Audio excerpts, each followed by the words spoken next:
Welcome to Raging Bullets, a DC Comics fan podcast, episode 434.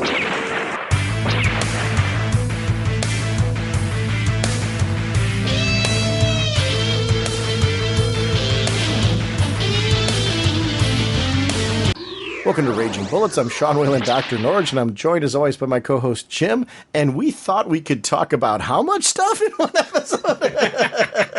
So says the sensei of the Whatnot Segulin and the Duke of How's it going, eh? This is really funny. Our original plan, we were talking about this. We kept adding things to talk about because we're excited about all these things. We wanted to do an episode where we talked a little bit more in depth about the season finales and the overall, thoughts on seasons of some of our favorite DC related shows.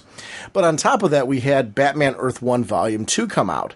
And we have the new DCU line of books. So we plan on talking about all three of those things. That's just way too much content. So what we did to make sure that we're kind of doing some forward movement on the podcast, we did close off. We did a great 2.5 hour discussion on all the TV shows. We talk about Gotham. We talk about Arrow, Flash, iZombie, and Constantine in depth. Then we have a second segment where we talk about Batman Earth 1 Volume 2 and talk really in depth about our enjoyment of that book. And we'll be back with our next episode. We'll be talking about, of course, DCU, this whole concept of new status quos and new books from DC. We are proud members of the Comics Podcast Network, the League of Comic Book Podcasts, and the InfiniteComics.com podcast partnership. Sponsoring this episode is DCBService.com. Mr. Segulin, what is going on over at DCBService.com? My favorite word with DCBS is bundles, bundles, bundles. And once again, they're still giving us some great bundles of these new series that are coming out. They're breaking them down. We've got new series bundle 1, new series bundle 2, and then the returning series bundle. So we'll open them up, look to see which titles you're getting. For me, I'm getting them all because all of them are 50% off. Each bundle, you're saving 50% on the individual titles. On top of that, we've got, once again, the returning of the bombshell variant covers, which last time they rolled through, picked them up, absolutely thought they were groovy. Once again, they're bringing them back, and these are at 45% off. Great discounts. Thank you, DCBS. I want to remind everyone that they are a digital partner. Please link your Comixology account or your My Digital Comics account to your DCB service account and receive 5% of those purchases back towards your DCB service order. It doesn't cost you anything more to do that. All you got to do is go to their portal. There's links on our show website to get to that portal, or you can do it right from DCBService.com. But make sure to do your shopping right from their site to get those credits on your account. Over at InStockTrades.com, I love deals of the week. 50% off. If you are a Star Wars fan, they have 2 different versions of the Marvel Years Star Wars Omnibus hardcover. They're 50% off, only $62.50. That's an amazing discount. I'm Star Wars happy right now. Besides that, Grayson. Can't speak enough about how cool Grayson is. Grayson Volume 1 hardcover. This is 160 pages. It contains Grayson 1 through 4, Secret Origins number 7, the story from that, and Grayson Futures End number 1. This is a $22.99 hardcover, 50% off, only $11.49. If you are not reading this book, or even if you are reading this book, what a great hardcover to grab. Grayson Volume 1, Agents of Spiral, I should say. Great one from InStockTrades.com. Mr. Segulin, what kind of a podcast are we? Raging Bullets is a spoiler podcast. We go in-depth into plotline, story, twists, and whatnot of the comics we're discussing on today's show. So, if you haven't read the books or watched the TV shows, you may want to come back later so you can better enjoy the show. Before we begin, Jim, have I got a riddle for you? Let's talk some comics. Through the magic alchemy of nature's most awesome sources of energy, Ray Palmer, atomic physicist, becomes the atom.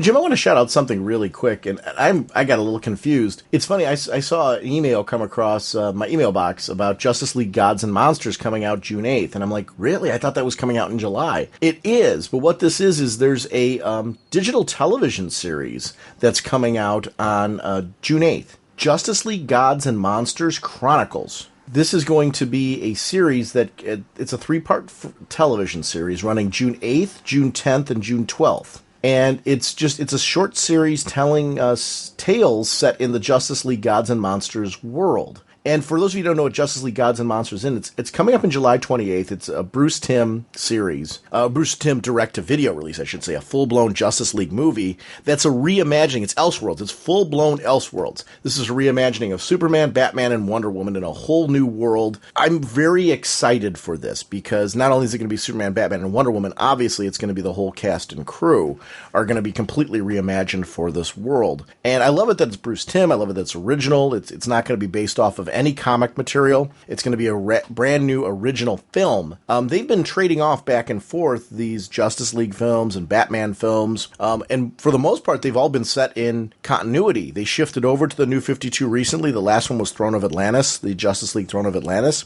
but this will be the first one that is Justice League oriented, that is completely original and Elseworlds. I am super excited for this because the preview trailer looked absolutely fantastic. I'm a fan of exploration and trying things new and just kind of playing with this DC universe, multiverse. We talk about it constantly on the show. I grew up with this. I grew up with Elseworlds, and I remember the first Batman Elseworlds story was completely blown away as they continued expanding that line and trying new things.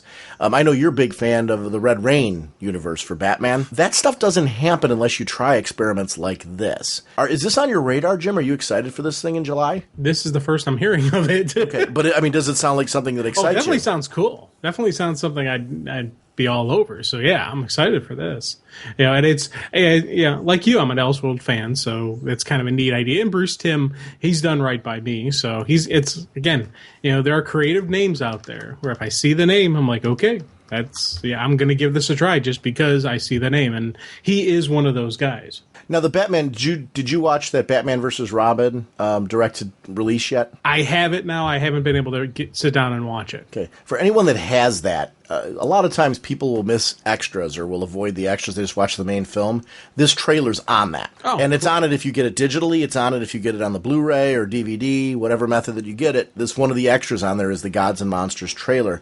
The cool thing is it's not just the trailer. It's the creative talking about the genesis of this. So I would watch it not just for the trailer itself, but also I love that behind-the-scenes kind of, hey, we were thinking and brainstorming, and this is why we want to do this. That builds excitement for me because they're excited about their concept. So I encourage everyone, if you've got that and you haven't watched that, I've become a big fan of watching extras. I used to let them go. I mean, I used to just watch the film and be kind of extras, fine. I would watch deleted scenes was kind of more my thing, because it extended whatever the movie was. It was nice to see these things that maybe didn't make it to the full film, but added some depth to the story. But now I've become a big fan of the documentaries that are on there, the behind the scenes, 30-minute things. But this was just a regular trailer with commentary from creative, it's Justice League Gods and Monsters coming out in July. But this week we're going to see the first Justice League Gods and Monsters Chronicles digital television episode, and I'm excited to see that. So I just wanted to shout it out to everybody and make people aware, if you weren't aware that this was there. This is going to be a lead-in to that actual movie, and I'm thrilled. It's good stuff. This is going to be a great summer. I mean, we got a lot to talk about on this episode of first what we've had at the closure of this year, as far as television material, but then also we're going to get to talk a little bit of Earth 1, and we're going to begin talking about some of the new series or the new status quo for some of our favorites. And so we got a packed episode. But this stuff I wanted to start out with because, like you mentioned, it's easy for this kind of thing to fall under the radar because we buy the comics. So sometimes these extra things that come out, if I see them and I'm interested in them, I like to shout them out on the show just to increase awareness that, hey, don't miss this because it looks cool. And this looks cool. So, Jim, let's talk television. We've had, oh my gosh, amazing seasons of these shows. You and I talked last episode kind of casually about where these series are kind of falling on our radar as far as, a top list of them. And it's very hard to do because I think from episode to episode or from arc to arc, these series kind of jumped around for me a lot. But at the end, I felt very good with where we wound up last week as far as where I said that the shows laid out for me.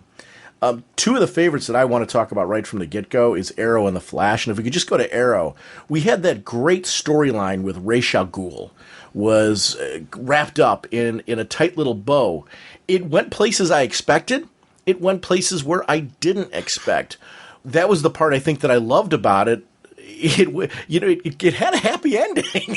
Yeah, no, which that actually very surprised me. I was so expecting things to go poorly or some type of death and destruction going on within the Arrow clan. And it is as a general rule, I would say the only sad news was Roy is gone from the picture temporarily, but he could always come back. But Roy, is out, is no longer in the universe. So that's kind of bumming. But they kind of fix it by having Thea take on the Speedy mantle. So there's a plus and a minus right along with it. I love that Roy was alive. Like, I'm glad they went that route with it because they swerved me. I thought, oh my God, they killed off Roy. And I got to give the cast. One thing I love about the Arrow cast, if you follow social media at all, Stephen Amell is really big on Facebook. A lot of them post on Twitter a lot, and I follow that stuff. And for me as a fan of the show, I love it when cast, and this is happening much more with television series now, where the cast during the episode is tweeting out, and they're teasing beforehand, and they're doing it in such a way that it's clever. They're hinting at things that you may have heard about in rumors, but not telling you too much. And the fact that one of the cast members was leaving was something that was teased out, but they didn't tell us who. It was just, a shot of the four of them together and knowing that it was going to be one of the four that was going to go. And it led to, for me, a lot of speculation. And I try to be pretty good about not finding out too many spoilers ahead of time, just because I like to experience it when the show's on. But that's the kind of tease that I like. I don't mind knowing that there's somebody in danger. I don't mind knowing that they're going to play that, because here's what ended up happening. They completely and utterly swerved me. When it happened to him in the jail, I thought that was going to, because we know that happens in Arrow quite a bit. Somebody dies. That tragedy leads to major ramifications and ripples throughout every relationship on the show. It's a very relationship-driven show. We saw that when Sarah died, what that did, and Sarah's death slowly built into betrayal because some people were protecting others. We've got Laurel protecting her dad. And Dad's like, how can I trust you if you did this to me after I've had this happen to me once before?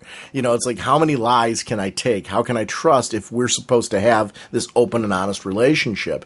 And it led to a very difficult relationship between the two of them for quite a bit of the series. So I thought that's where they were going with Roy. I thought this was going to be another one where it's like Roy's death is going to lead to something with Speedy and Ollie, or Speedy and, various cast members on the show, how all this was going to play out. And I loved that they swerved me. I loved that the team kept it from Ollie. Yeah. Ollie didn't know what they were doing and how they were pulling it off. They told Speedy after the fact.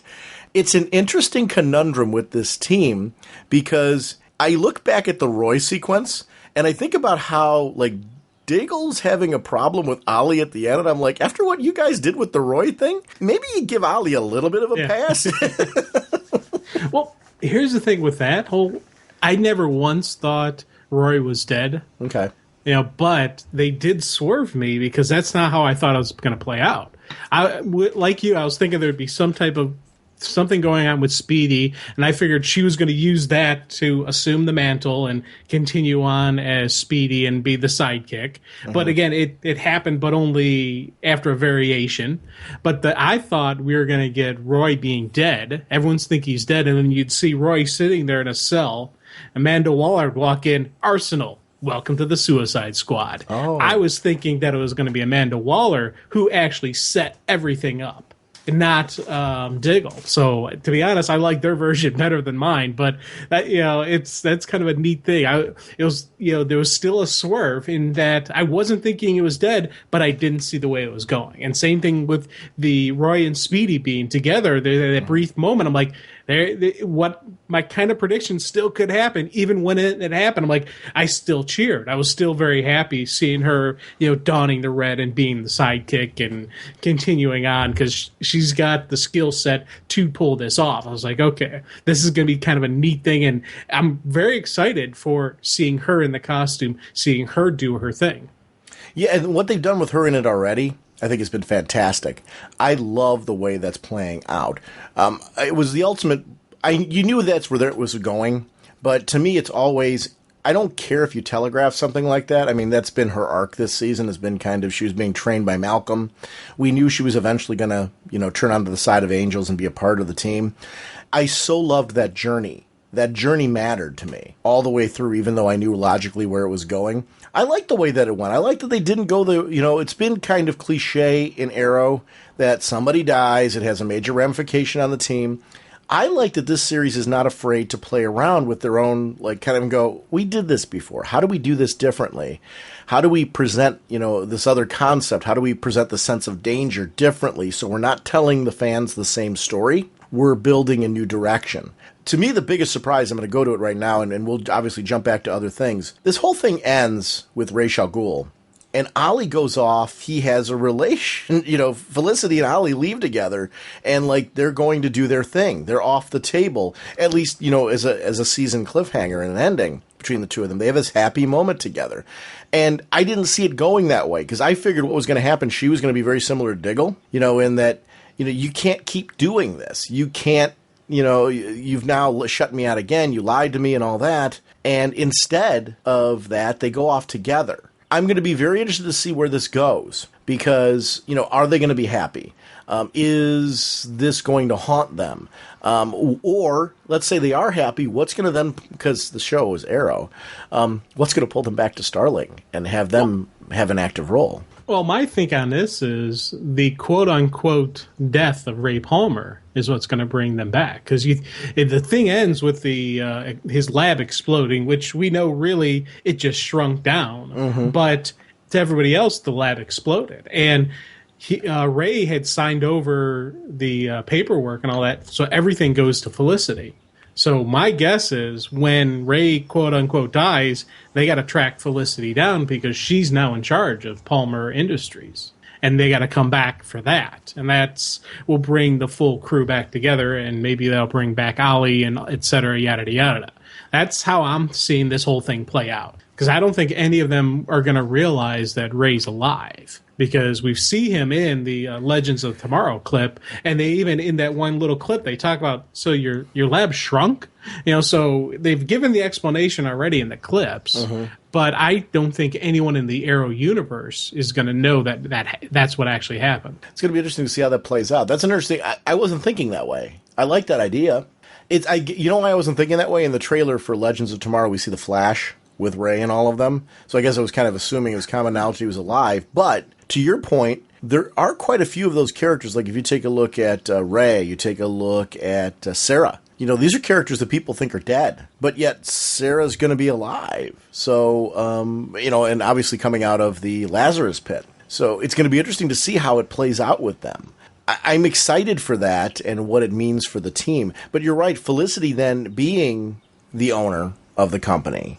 And what is that going to do for her relationship with Ollie now that she's going to have to take over a role and actually be the Ray Palmer in the series? Well, I see this as an opportunity for them to bring back Queen Industries or Queen Consulting or whatever the actual title of the Queen company is, because Palmer Tech owns Queen. Right. So now with Felicity in charge, she could actually then divide it back up, and then she can recreate Queen Industries, and then and we can go back to kind of a shift back to how it was in the beginning with Ollie Queen being the quote unquote head, but he's also still the Arrow, and they can go back to some of that stuff. You and I are seeing two different things of this, though. He didn't sign over all of Palmer to her. He only signed over what was Queen Consolidated. Oh, really? That's how I'm watching it. If you take a look at it again, I think he was giving her Queen back. Okay, well, I didn't take it as like if Ray were all of a sudden alive. Here's the thing: I don't think Ray's destitute. I think what happened was he gave what was Queen, because remember Ray was rich when he came into this whole thing. I don't think he gave her everything. I think he just gave her back this. Oh, cool. As kind of. That's the way and wait, this is me speculating, so I could be wrong there. Right. But my impression was the Palmer Technologies that he gave her was just what was formerly Queen Consolidated, not his whole shebang. Oh, okay. So that would make better sense, and that would been a smarter move on his part. So I like that answer better. Yes, I mean, I guess that's how I'm reading it, but let's see what happens. I don't know. I mean, everything we're talking about now is speculation because we don't know the ramifications. I guess I was taking the whole Rey sequence differently than you, but I don't have an argument against what you presented because that's a possibility. It could go that way, and I find that interesting too, because it would put him more in a role of Sarah. It all depends on how quiet they're going to keep the resurrection of these characters. At some point in time, there's going to have to be a reality these people are alive because that's a story we're going to want to see. I want to see Sarah and her sister back together again. I want to see Sarah and her dad back together again. That's a crossover opportunity. You know what I mean? To let them know that she's alive. Yeah. We want to see that at some point. I want to see the same thing with Rey. I want people to know Rey's alive eventually. If they're going the Rey is dead route. But I don't know that they're not going that way with... I mean, are they doing that with Captain Cold? Are they doing that with Heatwave? I don't know. So it's going to be very interesting to see the premise of that show. You opened up an interesting possibility on that Rey might be thought of as dead because of the accident.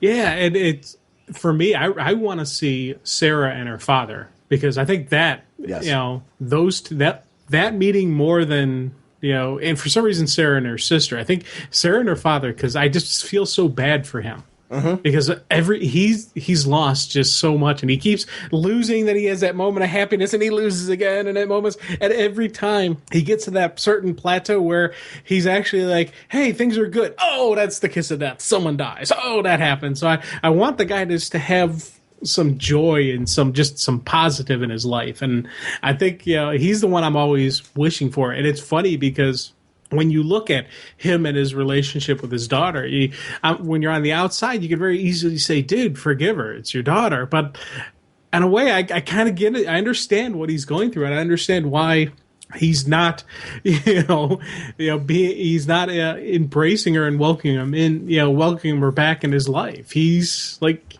there was a betrayal, and that was a level of betrayal. And I'm rooting for the guy, and I want to see him happy. I want to see things go good, but on the other hand, I understand it. And I think it's because he is the only quote unquote normal person really on the show, because everybody else has their trainings and whatnot. You root for him, and you look at life through his eyes, and I think he's a great character that they use him. Here and here and here, but it's, but when they use him, it's an accent of an emotion. There's some really cool, powerful moments surrounding him. I want to shout out Matt and Abel. I mean, one of the things I think that has been a strength of this show has been casting. To me, you're going to cast Ra's al Ghul. Ra's al Ghul's an enigma. He's a character that really you have to show a lot of depth. Some people are probably going to be very mad at me for this one, but I loved Liam Neeson in The Batman Begins, but this, because of the nature of television and the fact that you could expand the story and really build a sense of the League of Assassins and how it affects the overall world, I really thought that this was a better telling of Ra's al Ghul because we got to see so much more of the mythos. And I'm not taking anything away. Batman Begins is probably one of my favorite Batman movies of all time, just because of the training sequences and all that. And Liam Neeson was such a huge part of that. So, take that for what it's worth. Mm-hmm. But to me, what Matt and Abel did with Ra's al Ghul, the concept of Ra's al Ghul here was brilliant. I really loved the way he carried himself. I loved that he felt very old, but yet looked young. And there was this sense of longevity to him and that he lived. Whereas Batman Begins kind of did it more as smoke and mirrors. He really played the part of, I've lived all this time. Yeah. And I'm ready to give it up, which was the Neil Adams, Denny O'Neil story from way back when he was looking for that for Batman. And, the daughter, having a beloved and that kind of marriage of bringing their worlds together like that was very genuine and true to that Batman story, which they really played out here in a way that I thought worked really well into the Arrow universe. And I saw some criticism from some people that thought this storyline was going on too long. I thought just the opposite. I thought the pacing was brilliant. I think you needed all of this playing out together because besides this storyline, there was a lot of background things going on in the Arrow universe that you couldn't rush. You needed this sense of, I want this I want this to work out for these people. You don't get that kind of drama, though, if you do it in two. If you do it in 2 episodes. I liked the reveal partway through that Ollie was faking it. Yeah. He went through all of their brainwashing and he was able to overcome it. That to me is far more interesting if you think it worked. Where you go, how did he work past that? It was funny because the whole time that's going on, I'm sitting there thinking, Ollie's beating this, Ollie's beating this, Ollie's beating it. But, and I'm still, though, looking at it going, did he? I don't know. Then you start thinking, like, well, maybe they'll have it where Felicity can kind of bring him back, or, this, or so. And I'm just like, could it be this? Maybe, and there was still questioning. Because, throughout I'm thinking Ollie, is faking and he's pulling through and he didn't buy into the brainwashing. But there's always was that mystery in my head. Like, did he actually?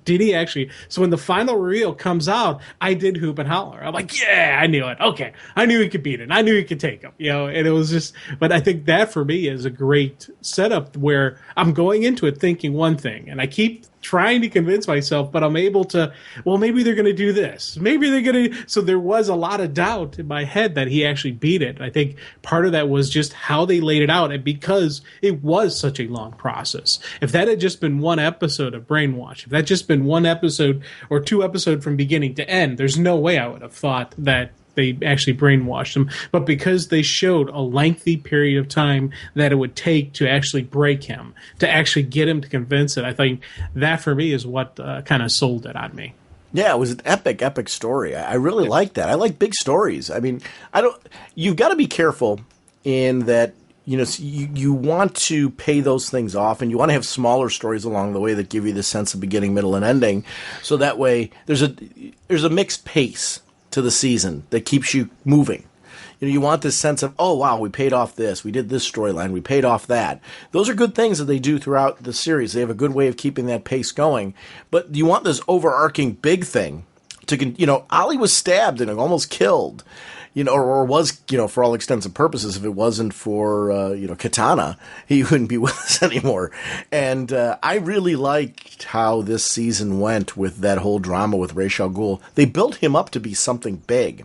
So at the end, when the battle takes place and Team Arrow wins, you needed this sense of they were winning against overwhelming odds. And that was the part where this season for me constantly kept picking up. I wanted to see all of them there. When you have a team of characters, you need to make it feel like, hey, Ray Palmer coming in, you need it. You need Malcolm Merlyn. You need Diggle. You need Felicity. You need the whole shebang. You need Roy to have a part, at certain points to what's going on. You need the guest appearance from The Flash. And I love how organic that was, that in one episode of The Flash, Ollie's there helping him out as El Hassim, but he's saying, I need you later on to help me out. I need a favor from you. And The Flash is like, anytime, buddy. I love that relationship between them. And I love that the Flash could only help out quickly because he had to go back to his place and deal with issues there. So, it was really, in, rescue the team, out, and take care of his stuff.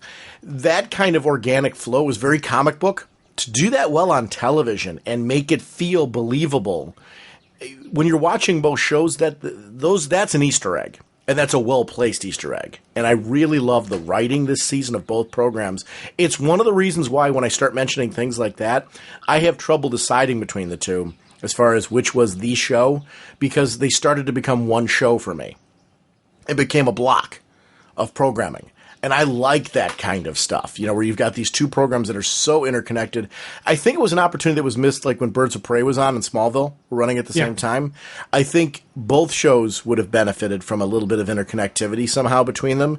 I don't know that you could have done it as organically as this, but man, it would have been cool. And I think the show it would have helped would have been Birds of Prey if they had done this back in the day, with those shows. So I'm so glad that it's working here with The Flash and Arrow.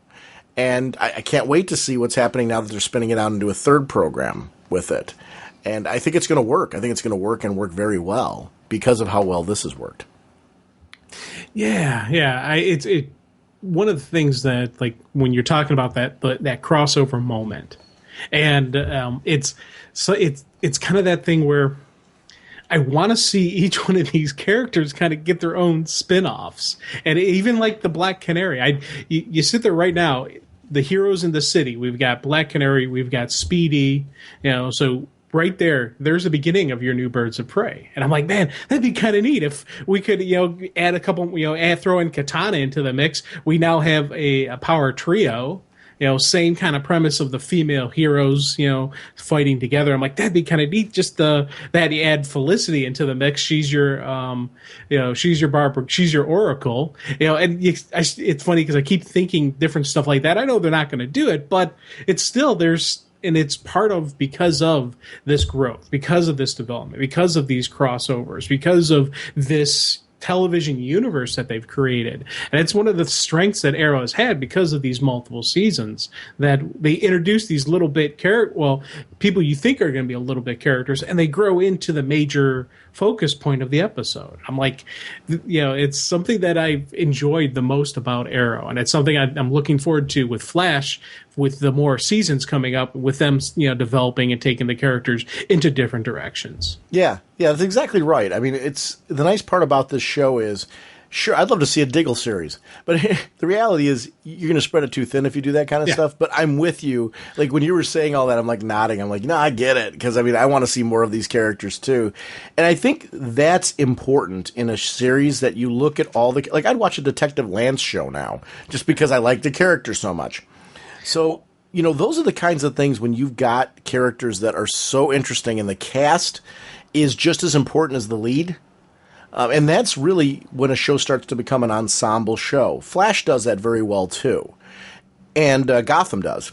Yeah. I think as you talk about those big three, and I know we're going to talk about things like iZombie and Constantine as well, but when you look at those three shows in general, I think it's one of the things that they've really developed well is the ensemble cast, the people that matter behind the scenes. I think it's what keeps these shows from falling flat and keeps the drama interesting. When Roy was taken off the plate, taken out, I'm so excited to see Speedy in that role, but I love Roy. Yeah. So those things emotionally matter because of how well they've written the characters. And that says a lot about the acting on the show. It says a lot about the writing. It says a lot about pacing when every character in the series matters to you to that point. Flash is a great example with the relationship drama. But, for Arrow, I want to jump back to one thing, and I want to make sure we don't avoid talking about this. John Barrowman is Malcolm Merlyn. We've talked about it in previous seasons. What I love about the character is you can rally behind him when he's a member of the team. You can admire his skills. You can actually believe that he loves his daughter in the way that he can after everything he's been through. But I love that even with him, there's always this slimy, I'm only helping you as long as you give me what I want. Yeah.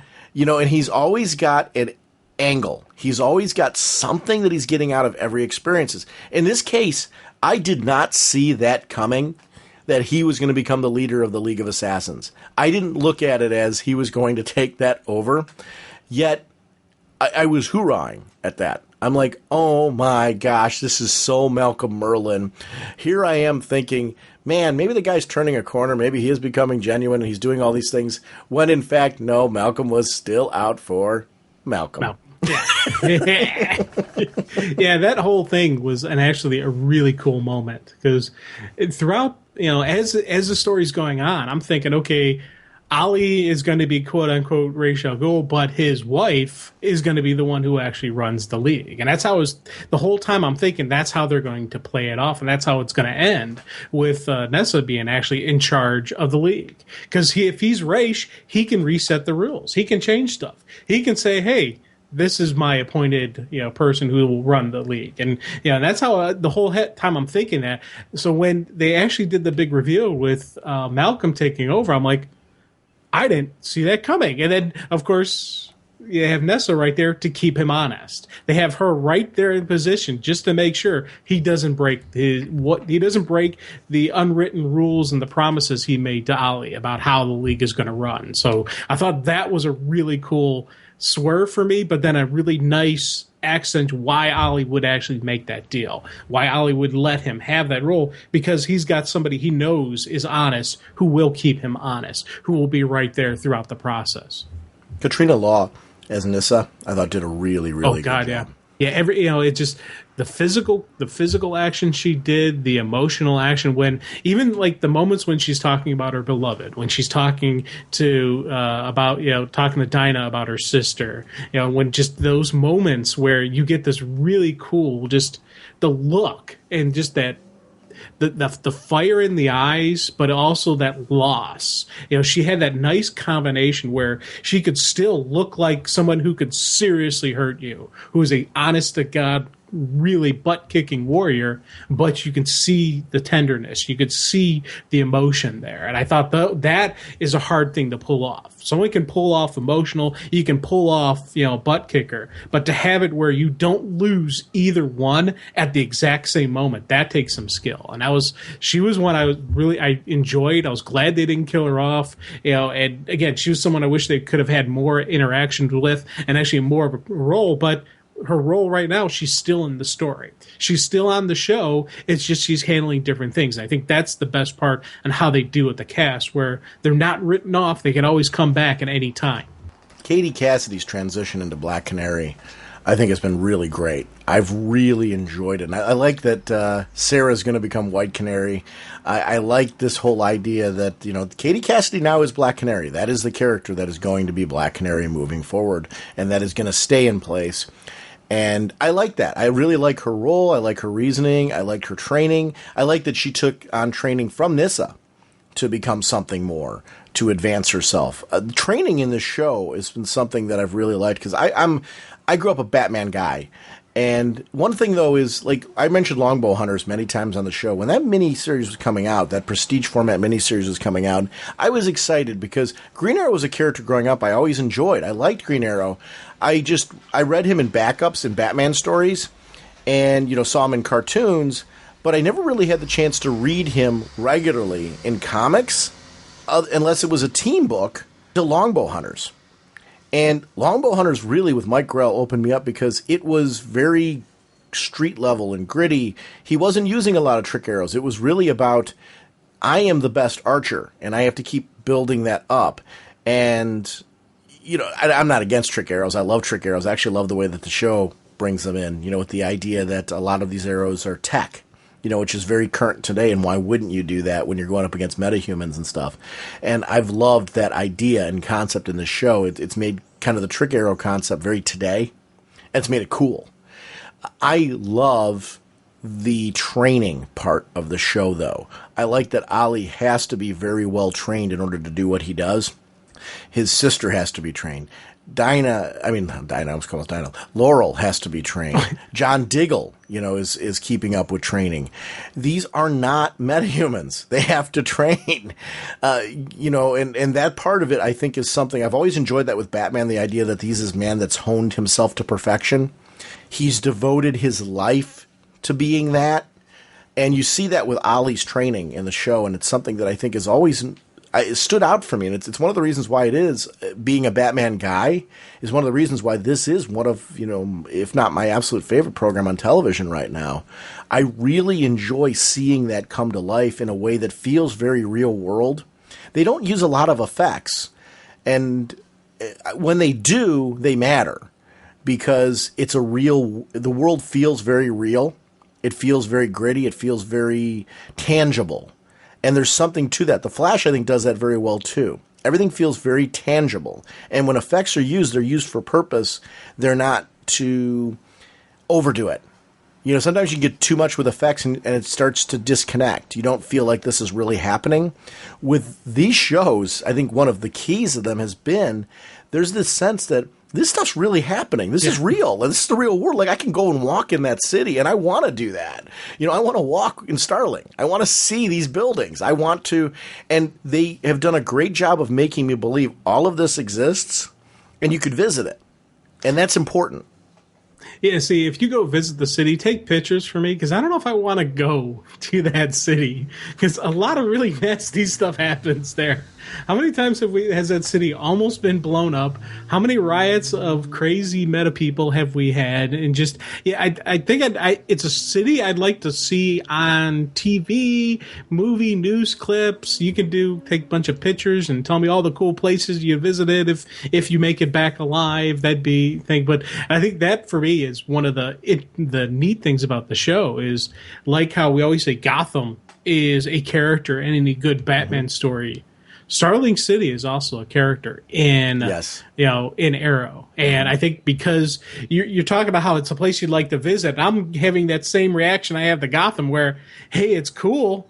I wouldn't want to physically be there because you visit Starling City, the odds of you returning are less than if you visit, say, like Cleveland. So there is a higher risk to going to that city. Risk for reward, you will probably have a cool experience there, and it does seem like a really great place, but I don't know if I'd want to go there just because of the death factor. So I think that fact that it gives you those moments of that, the big belly burger, where you want to go in there, have a burger, get the black and white shake and dip your fries in it like you saw Laurel doing. You want to go to, the one, well, I'd say you want to go to the one Asian restaurant, but that place blew up when Ollie and Felicity were on a date. So you can't go to that place. But I'm sure there's another place right next to it that's just as good. There are scenes in there. You want to go to Verte, and have a drink and and hit the dance floor a little bit. So it's kind of neat. Yeah, see, I think if I really ever went to any of those places, I would have like a prevention kit. I would want to go though. I would. I got to. Acknowledging everything you're saying as being valid, I would still want to go. Because if there were really superheroes in this world, you'd want to go. I mean, you'd want to not. I wouldn't. Wait, the key word there is visit. Yeah. And I didn't say I want to move there. I want to visit. The one place I may consider moving is, go live by the Flash. That would be fun because it just seems like his city seems to work better. But even there's problems. Well, yeah, but tsunami almost wipes it out, and a vortex just almost sucks it up. Yeah, he's got a couple issues. yeah. But that is one of the things about these series. I think they've done a really good job of making those worlds come alive. Is there anything else about Arrow we want to say before we shift to Flash? Because I think we're kind of naturally transitioning to Flash right now anyway. No, I think we're good. Yeah. I mean, because we could go on for hours. Oh, go ahead. Hey, we could do it. Yeah, I was just about to say the exact same thing. We could do a couple of hours on Arrow without even batting an eye, especially the way this season laid out. It was, again, had that really great lows to highs and just that emotional roller coaster that it's not just about a guy who shoots arrows. And I think that from day one, we've always said that. And that's something that continues. And each time they grow and evolve the character and especially the supporting cast. It started off as just Ollie Queen. He brought in 2, then more. And it's this cast as he brings in more. It's it's a true ensemble cast. And I think that has been the strength of Arrow. With Flash, it's going to be very interesting to see where that show goes. One of the best moments, I think, of this season was we got to see him have to face a decision that he's had to make in the past in comics. Mom's dead. He has a chance to save her, and he tells himself not to do it. That whole bit, when that played off, and he had a moment with his mom where he could be there and comfort her, and she got to know that it was him, to be there for her in that moment and, when she died and to, be a part of that whole thing, to make that decision to let that happen and to protect his world and all of the events that happened to all of those people that he loved, all the things that had happened that were positive. That's the ultimate conundrum. What happens if I change this event? And he got to see what happens, a small trickle of going back through time. What happened to Cisco because of that? Cisco was alive, but, how many other things, like his whole relationship he had gotten what he wanted with his relationship, and that ended because he went back through time. Those type of things, those little echoes, and how they change your world is something I love about time travel stories. And I've loved how the series hasn't overused time travel.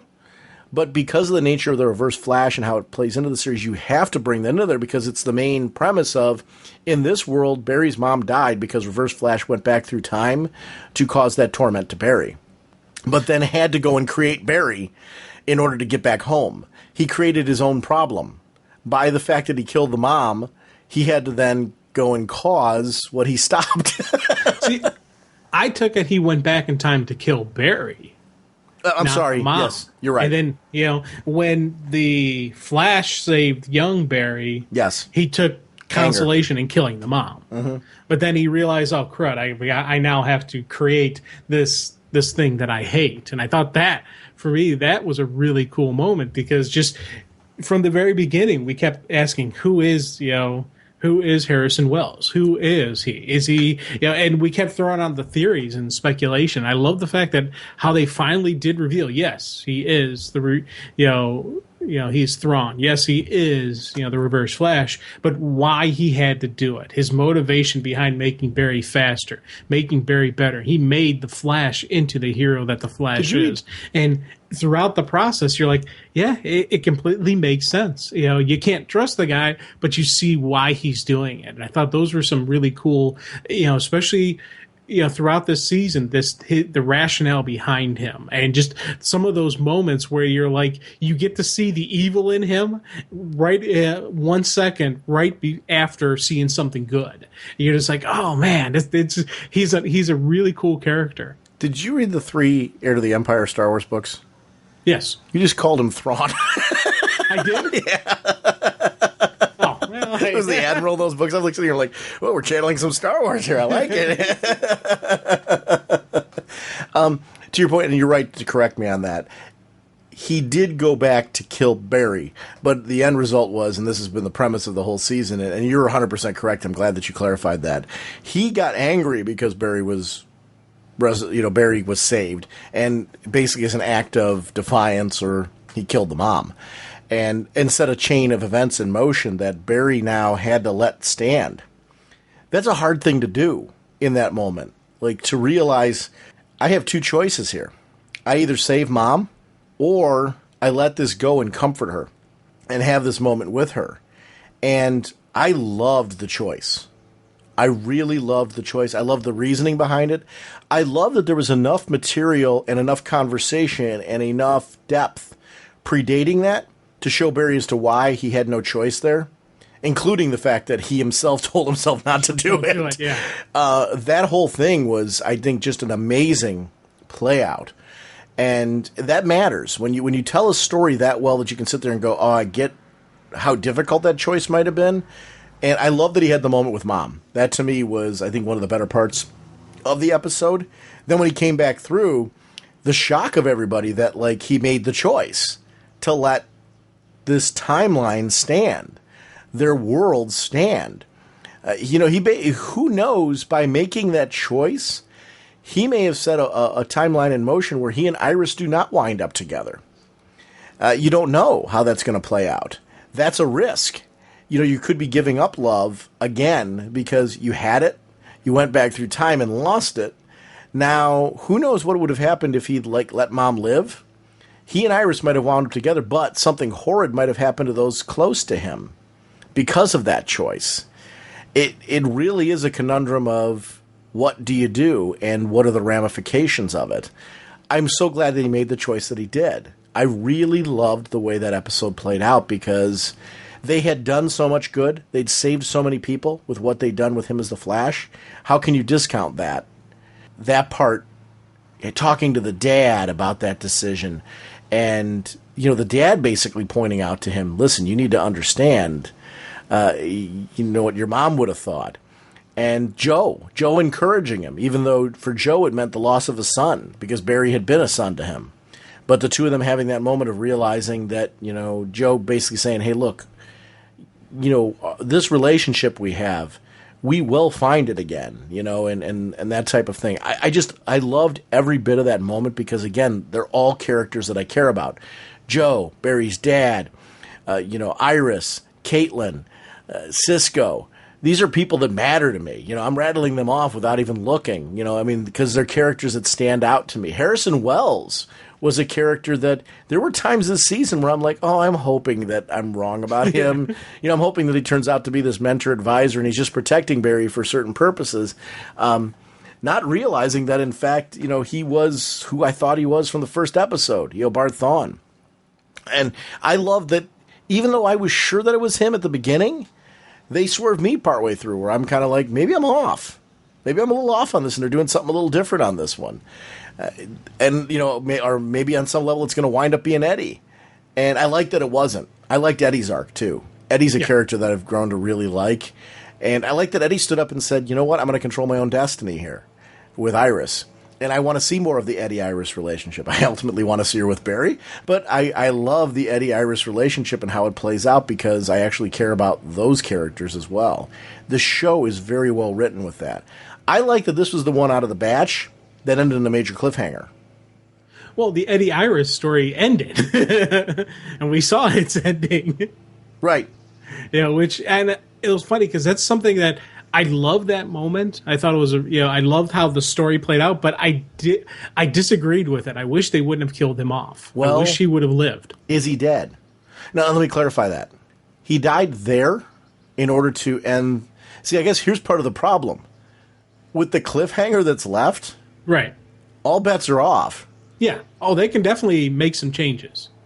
Especially with, time and whatnot and all the craziness. They could definitely make changes and Eddie could still be alive when everything is said and done. But right now, Eddie's dead. And by him, and it was one of those things where he ends himself to stop, the Reverse Flash. And it's that whole, I'm the master of my own destiny. You can't, if I'm not around, you never existed. And I love that moment where everyone realized, oh, crud, he just really changed something here. And because Eddie did that, it did create that vortex. It did make things, everything just went, and we get this massive cliffhanger. We get this massive ending, and I completely agree with you. I was really happy this was the one that had the cliffhanger ending. This was a really cool cliffhanger ending. It was a really neat way to end the season, get you pumped up for next season, which didn't need much to get me pumped up. I was already excited, but I like the fact that we're hitting it on the ground running. There's an inherent problem with what he did. If he did that and Eobard Thawne never existed, none of this happened. Exactly. So, basically the Barry becoming Flash doesn't happen. Yeah, because you think about it, if Thawne never exists, he doesn't come back to kill the mom. So the mom is now alive. His dad is no longer in prison. Also, chemical spill, the way the chemical spill never happened. Right. The real Harrison Wells continued with his plans with Star Labs, and it never exploded. Because the reason it exploded was because Thawne actually rushed the development of what the real Wells was working on. So you've got all these things that could change. Now, Barry could still become Flash, though, because Thawne had to make Barry become Flash because of the way that he went back through time and changed things. So that means that Barry did become Flash at some point in the previous timeline without Thawne. Okay, yeah. Because that's how they became nemesis in the future. So he does become the Flash at some point. It's probably a similar accident, just not created the way that it did. It's an interesting conundrum. What timeline is going to be in place next season? And what does that mean? I heard rumors that they were going to do a Flashpoint style story coming up, and I'm wondering if this isn't directly leading to that, because now this huge event has happened, Eddie's death. Yeah. And here's the problem. By saving Eddie, you have to save Thawne. Yeah. And by saving Thawne, you set all of this in motion. It's an interesting conundrum. I don't know where this is going to go. I can't be more excited about the start of a season than I am about Flash Season 2. Because that one event, Eddie's death, is going to set up start up a chain reaction that something has to give. I mean, that can't stand the way that it is. Something has to happen. The problem is, by saving Eddie, he's basically saving their relationship, too.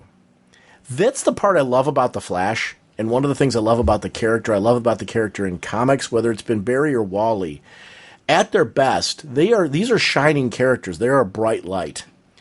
And they're characters they aren't perfect. They're human. They're very human. These are people you can hang with and respect. And yes, you want to be like.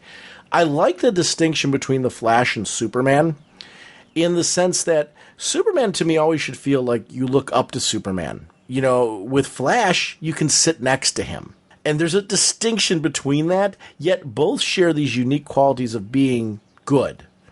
And I think there's something more with the Flash, I really love the distinction because the Flash is the kind of guy that you go, every time I read about the Flash, you see a guy that keeps getting up even when he's knocked down and still trying to find positives in things because of the fact that he might get downtrodden or something like that, but he's got a support system of people that he reaches out to and talks to and listens to.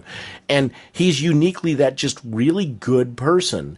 And you hope you're that guy. I like the imperfections of him, too, though. I like that he's not perfect. I like that sometimes he just gets it wrong with the best intentions, but yet he also so often gets it so right because he keeps trying. And in the end, he makes things right.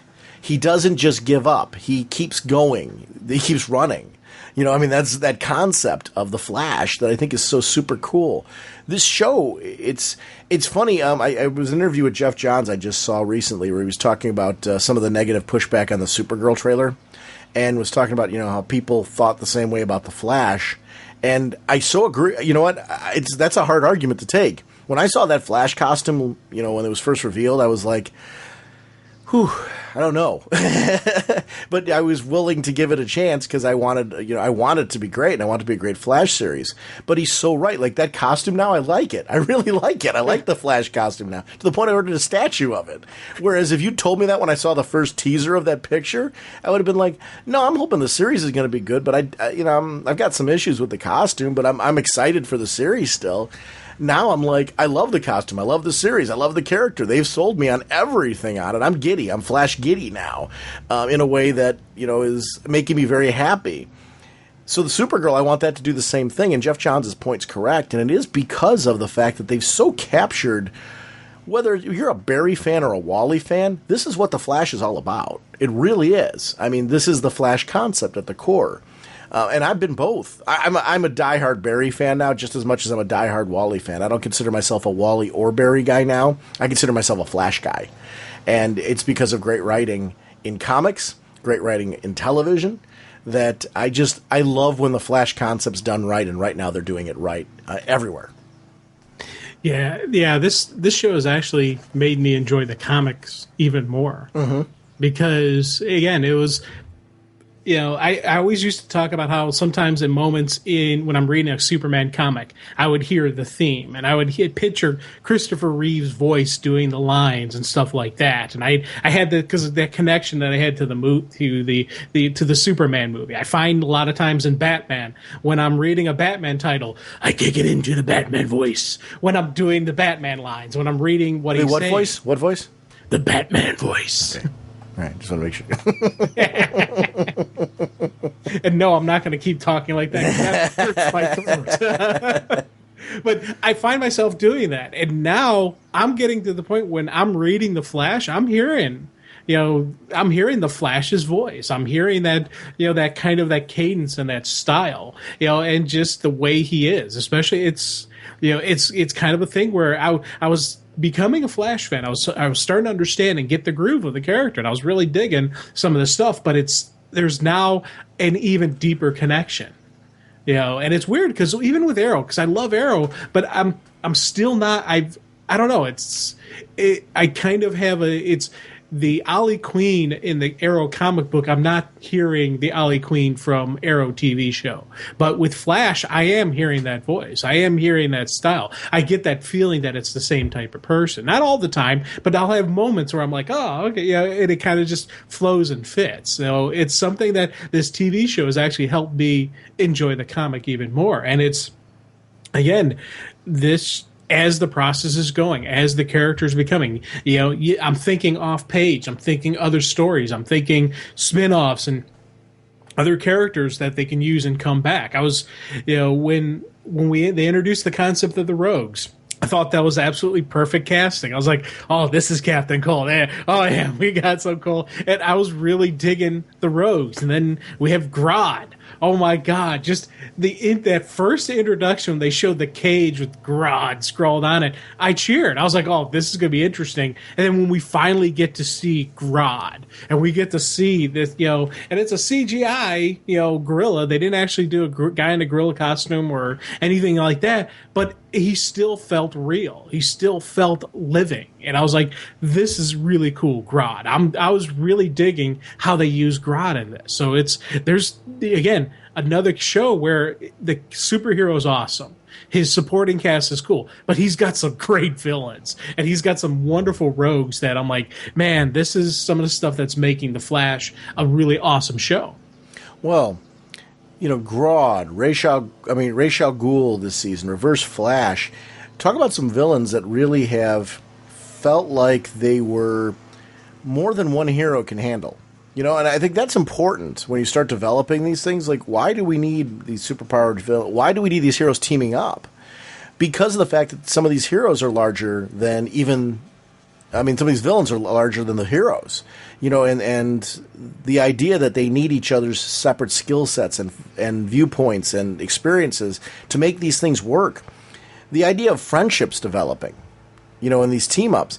I like the moments when they were in the coffee shop, like this season, when Ollie would come and visit, and they were sitting there in the coffee shop and talking as, whether it was Ollie and Barry, or Ollie, Barry, and Felicity, or, the whole crew to kind of together chatting things out. I love those moments. They're some of my favorite moments in comics. I think, why does that work in the Avengers movies at the end, when we've got them all like sitting there together? Because there are those moments where you get the idea that these are they start to become real people. There's some development. In the X-Men, I grew up, I knew you were a big X-Men fan for a period of time in your life. Some of the best moments in X-Men, X-Factor, and all those type of things, when they do things like baseball games and stuff like that, that stuff was cool. Yeah. They work. You've got to be judicious with those. You don't want to overdo it, but yet it does give you this sense that these are living people. It isn't. If it's just combat with villains all the time, you don't get that sense. You need them in and out of the costume. And this really works. You start to believe you can hang with them. They have personalities, and you see friendships develop, and you see conflicts coming from personalities. And that's something I really like. Diggle and Ollie, I know I'm going back to Arrow real quick, but Diggle and Ollie and their strained relationship is something I'm so interested in seeing pursued. I want to see more of that. I want to see where Barry goes from here with Iris. That I've got to be honest with you. Talk about developing a love story. Felicity and Ollie, they made me a believer in that. They have made me so a believer in Barry and Iris here. As the season's gone on, I've become more and more interested in that relationship and seeing where it develops. Talk about true love, like in the sense that Barry's a selfless dude because he's been willing to support her in her relationships, or her relationship, I should say, more than once this season, where he put his own feelings aside for the sake of her. Yeah, and that just shows kind of like a true love kind of thing going on there, which I really like. Yeah, and it's funny because with those two, as the series going on, I'm sitting there thinking, well, they could really do a story where she doesn't end up with Barry. And I'm thinking, how are they going to do this? What's the, and for a while there, they kind of teased him and, him Linda. and Caitlin, and Linda. and him and and they teased a couple different possibilities. I'm like, hey, if they could do that. Even him and Felicity they teased. But for me, the moment that really sealed it in for me was that when he's fighting Grodd. And he starts off, he's got the band that Cisco gave him to combat, Grodd's influence, and it's working. But then the band gets broken. And what it is, it's Iris is talking to him through the mic. It's Iris who brings him in. And it remembered just how Iris is his connection. That is his strength. That is his his center. That's what's going to bring him back to this game. That's what's going to pull him and keep him focused. And I thought, for me, that right there was that moment where okay, these two got to be together now. Terminal Velocity from The Flash with Wally West was a story. And one of the things I loved about this concept, it's a great example of love stories in comics, where Wally was slowly being pulled into the Speed Force. And the idea was in Crisis on Infinite Earths, Barry got pulled into the Speed Force and dissipated. He ran so fast that, he vanished. The idea behind this was that Wally was getting pulled into the Speed Force the same way that the other speedsters. We saw that there was like this legion of speedsters throughout history that had been like pulled into the Speed Force, and that was kind of their final run. You know, it was kind of like their heaven, their Shangri-La, so to speak, that they would go into. Well, in the case of this one, Wally's tether was Linda. That's what pulled him back. His love for her pulled him back. And it's what made him the fastest speedster. The idea that he could go in and out of the Speed Force and make it back. He was the first one that could do that in that level. And it was that Linda becoming that tether that made him the one that they were all tapping into the Speed Force that Wally was connected to in a way that no other speedster had been before. That love story concept playing out here, I'm so with you with Barry and Iris. It's different in the play. You mentioned it with Grodd, and I liked that it was in that Grodd story too. What I loved about Grodd was Grodd was somebody that Barry survived. Barry didn't defeat Grodd. And I like that there's a villain out there right now. Barry did not defeat Grodd. I mean, that's on the table. He has not been defeated. I loved how that story ended. I thought that was refreshing. You know, this didn't happen. And that's true in comics. You know, that's part of the serialized storytelling nature of it. What a great choice that was in that story. You know, just a bunch of distinctions that happen from that. The same thing happens on Arrow, too. You know, none of these things are clean. And some of them are. I mean, you know, you get those clean endings with certain villains, and you need those from time to time to feel like the hero's competent, if that makes sense. But you also want those villains that are out there that you're like, wow, every person we've seen these characters put away in jail and prison, lock up in vaults and stuff like that. And there's these ones that are one step beyond. And I love that. I love that kind of concept. I can't help but wondering with 3 shows going to be out there if we can't get, like, between those 3, eventually some form of crisis that would involve all 3. You know, I would love to see a big epic, you know, 3-parter or something like that, where it's, you know, then it becomes like almost a 3-hour movie, you know, in the way that you deliver that storyline.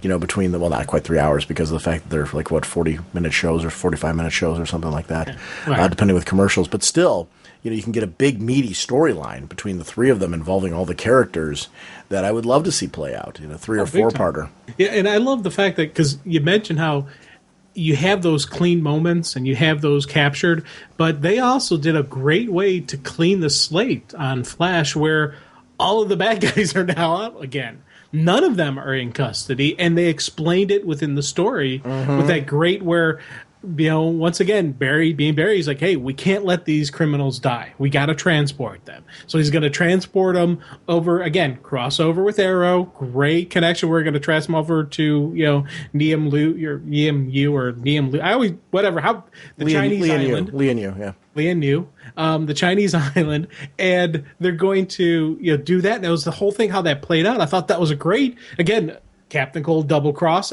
Everybody gets out. Everybody's free. So the villains are out there again. But within that story, I love the little Easter egg about how Ferris Airlines was now shut down because one of their pilots went missing. Mm-hmm.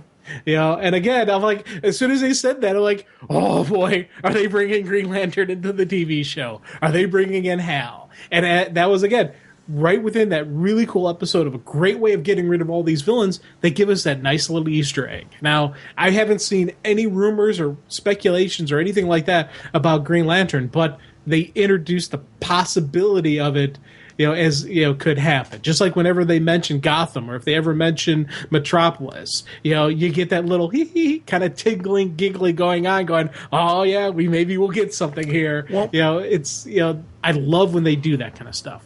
By the fact that they're doing a Flash movie that isn't going to have the TV show Flash in it, that to me is like, if you're going to do that, why do we have this weird edict that you can have Superman or Batman or Green Lantern or these guys on television? Fine, separate the TV and movie universe. I actually don't mind that. I mean, here's the thing. Would I be thrilled if the movie universe is tied to the TV like they're kind of doing over at Marvel? You know, with S.H.I.E.L.D. and everything tying into it? Sure.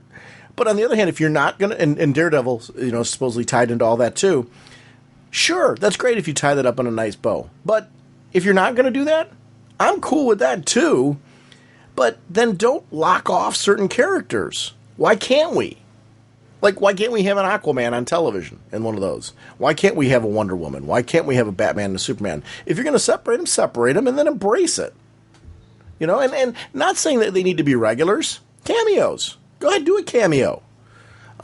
Exactly what you're mentioning. Why can't we have a Green Lantern episode where then he goes off to Coast City? Yeah. Or because he's in space. The fact that he's a space character, that would explain why we don't see him very often. But you've got the option then to bring the character in if you want to. It's good stuff. Yeah, or even just a simple mentioning of him on the show. Sure. A news clip, or we all know how awesome it would be if there's a news, if TV channel 52 is talking about, what is this blue blur in Metropolis sky? Look up in the sky. It's a bird. It's a plane. They could do any of those things, just a little quick blip to it. They don't even need to bring him into the show, but just a mentioning of his existence. Or I always thought it'd be kind of neat to have Clark Kent make an appearance. Right. Clark Kent, Daily Planet, just sitting there, or have someone introduce herself as Lois Lane. And you see a guy standing next to her with glasses and the hat, a traditional looking, could that be Clark Kent? Yes. Stuff like that would be awesome to see. But again, who is that guy with her? I don't know. Yeah. To your point, and make him a true Easter egg where, they don't really say it, but Yeah. And your point's well met. Yeah, I'm fine with that kind of stuff. A Bruce Wayne, where maybe you don't call him Bruce Wayne. You just say, he's some billionaire from Gotham. And just leave it at that. You're right. That kind of stuff is great because here's what I don't want. I don't want Batman and Superman overtaking in any of these programs. I don't want that. But I like the idea that they're there, that there's a shared universe, that these characters do exist on some level, and that we could be telling stories where, they're all legends to each other. They haven't really met, so to speak. Because, we've always read stories in comics where there were these years where Batman didn't meet any of the other heroes. That's the way the New 52 premise is. Batman was this urban legend that existed and predated a lot of these characters. And why not? Why not do that on the TV? I don't know. I'm cool with all that kind of stuff. I don't, whatever they decide to do. I would love, the ideal to me, I would love if the TV universe and the movie universe tied in together. And you had our current TV Flash and our current TV Arrow. And this is nothing against the guy they cast as a Flash in the movie. I have nothing against that. I want that movie to be good. I want it to succeed. I want to enjoy it. I don't care that it's a different guy and that they're going to do that.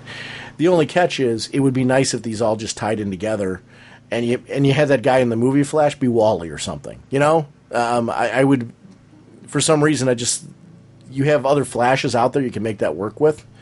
That would work for me. I don't know.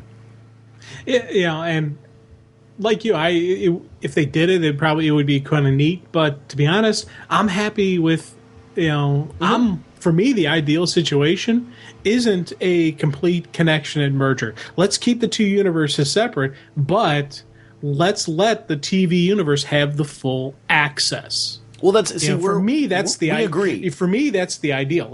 We can have two separate universes, but let the TV universe have that full access. Let the TV universe have that, and let the movie universe have full access. Let them have their Green Arrow, their Flash, their Ra's al Ghul, Lex Luthor, you name it. Let them have their thing. Let the TV universe have their thing. It's that to me is the ideal situation. Is not a completely merger. Would it be good if they did? Yes, but I don't know. I like what Marvel's doing, and I'm not knocking what Marvel's doing with it, but I do like a separation of the two universes for some reason. Except, hang on 1 second. You got to be fair. You're not watching all that. True. I am not. Yeah, I am not watching any of the Marvel TV shows. I am watching it. I mean, it's cool what they're doing. It's really cool. But let me preface this by saying I am watching all that. Like I've watched Daredevil, I've watched Agents of S.H.I.E.L.D., I've watched Agent Carter, I've watched all the movies, and I like the way that they're doing it. I don't think DC needs to follow that. As a matter of fact, I think forcing themselves, if there's organic storytelling reasons to do that, like they've got like a big story that they want to tell and they want to do it that way, that's your reason for doing it. You shouldn't do it because Marvel did it. You should do it because that makes sense for you. I actually agree with you. The reason why I say the idea would be to tie them together is because of this crazy edict that you can't have the other characters on television. That's why I'm kind of like, why then, if you're limiting yourself to what you have access to, then why wouldn't we just link the movie and TV and be done with it and just say that our movie Superman is Superman? Let the TV feed into it, if that makes sense. But on the other hand, I agree with you. I would much rather have TV be separate because it's a different storytelling medium, and let us have access, to those other characters. So your point's well met, and I actually agree with you on that. But what Marvel's doing works really well, and if DC's not going to let you have TV access to those characters, do what Marvel's doing, and let us connect to it at least. So that way the stuff that's going on in the films can appear on Channel 52, to your point. Wouldn't it be great to see, like, certain things that happen in the upcoming Batman v Superman movie show up on Channel 52? That's kind of where I'm going with that, is, like, fine, if you're not going to let us have those characters, at least acknowledge that they're out there. To your point of, acknowledging, let's do it that way then. But I would love to see, kind of more access. Or, when I look at the movies like Suicide Squad and stuff like that coming up, I don't know how much you're following that. I am super excited. And I don't need it all interconnected. I'm cool with that. I like that the movie universe seems to be really trying to do that, though. Because it looks like that, from what I'm seeing, Affleck's going to be in Suicide Squad for a cameo, going up against the Joker. And I'm all over that. I think that's awesome. Yeah. I've been... Since last time we talked about this, I started doing a little bit more research and just a little bit more imaging and seeing what we got going on out there. And I'm like, man, this is looking pretty cool. Again, it's funny, we have a really cool Suicide Squad in Arrow. We now have a Suicide Squad movie that's going to be a completely different entity, even though the Arrow Suicide Squad did have that one moment where you hear Harley Quinn's voice. Mm-hmm.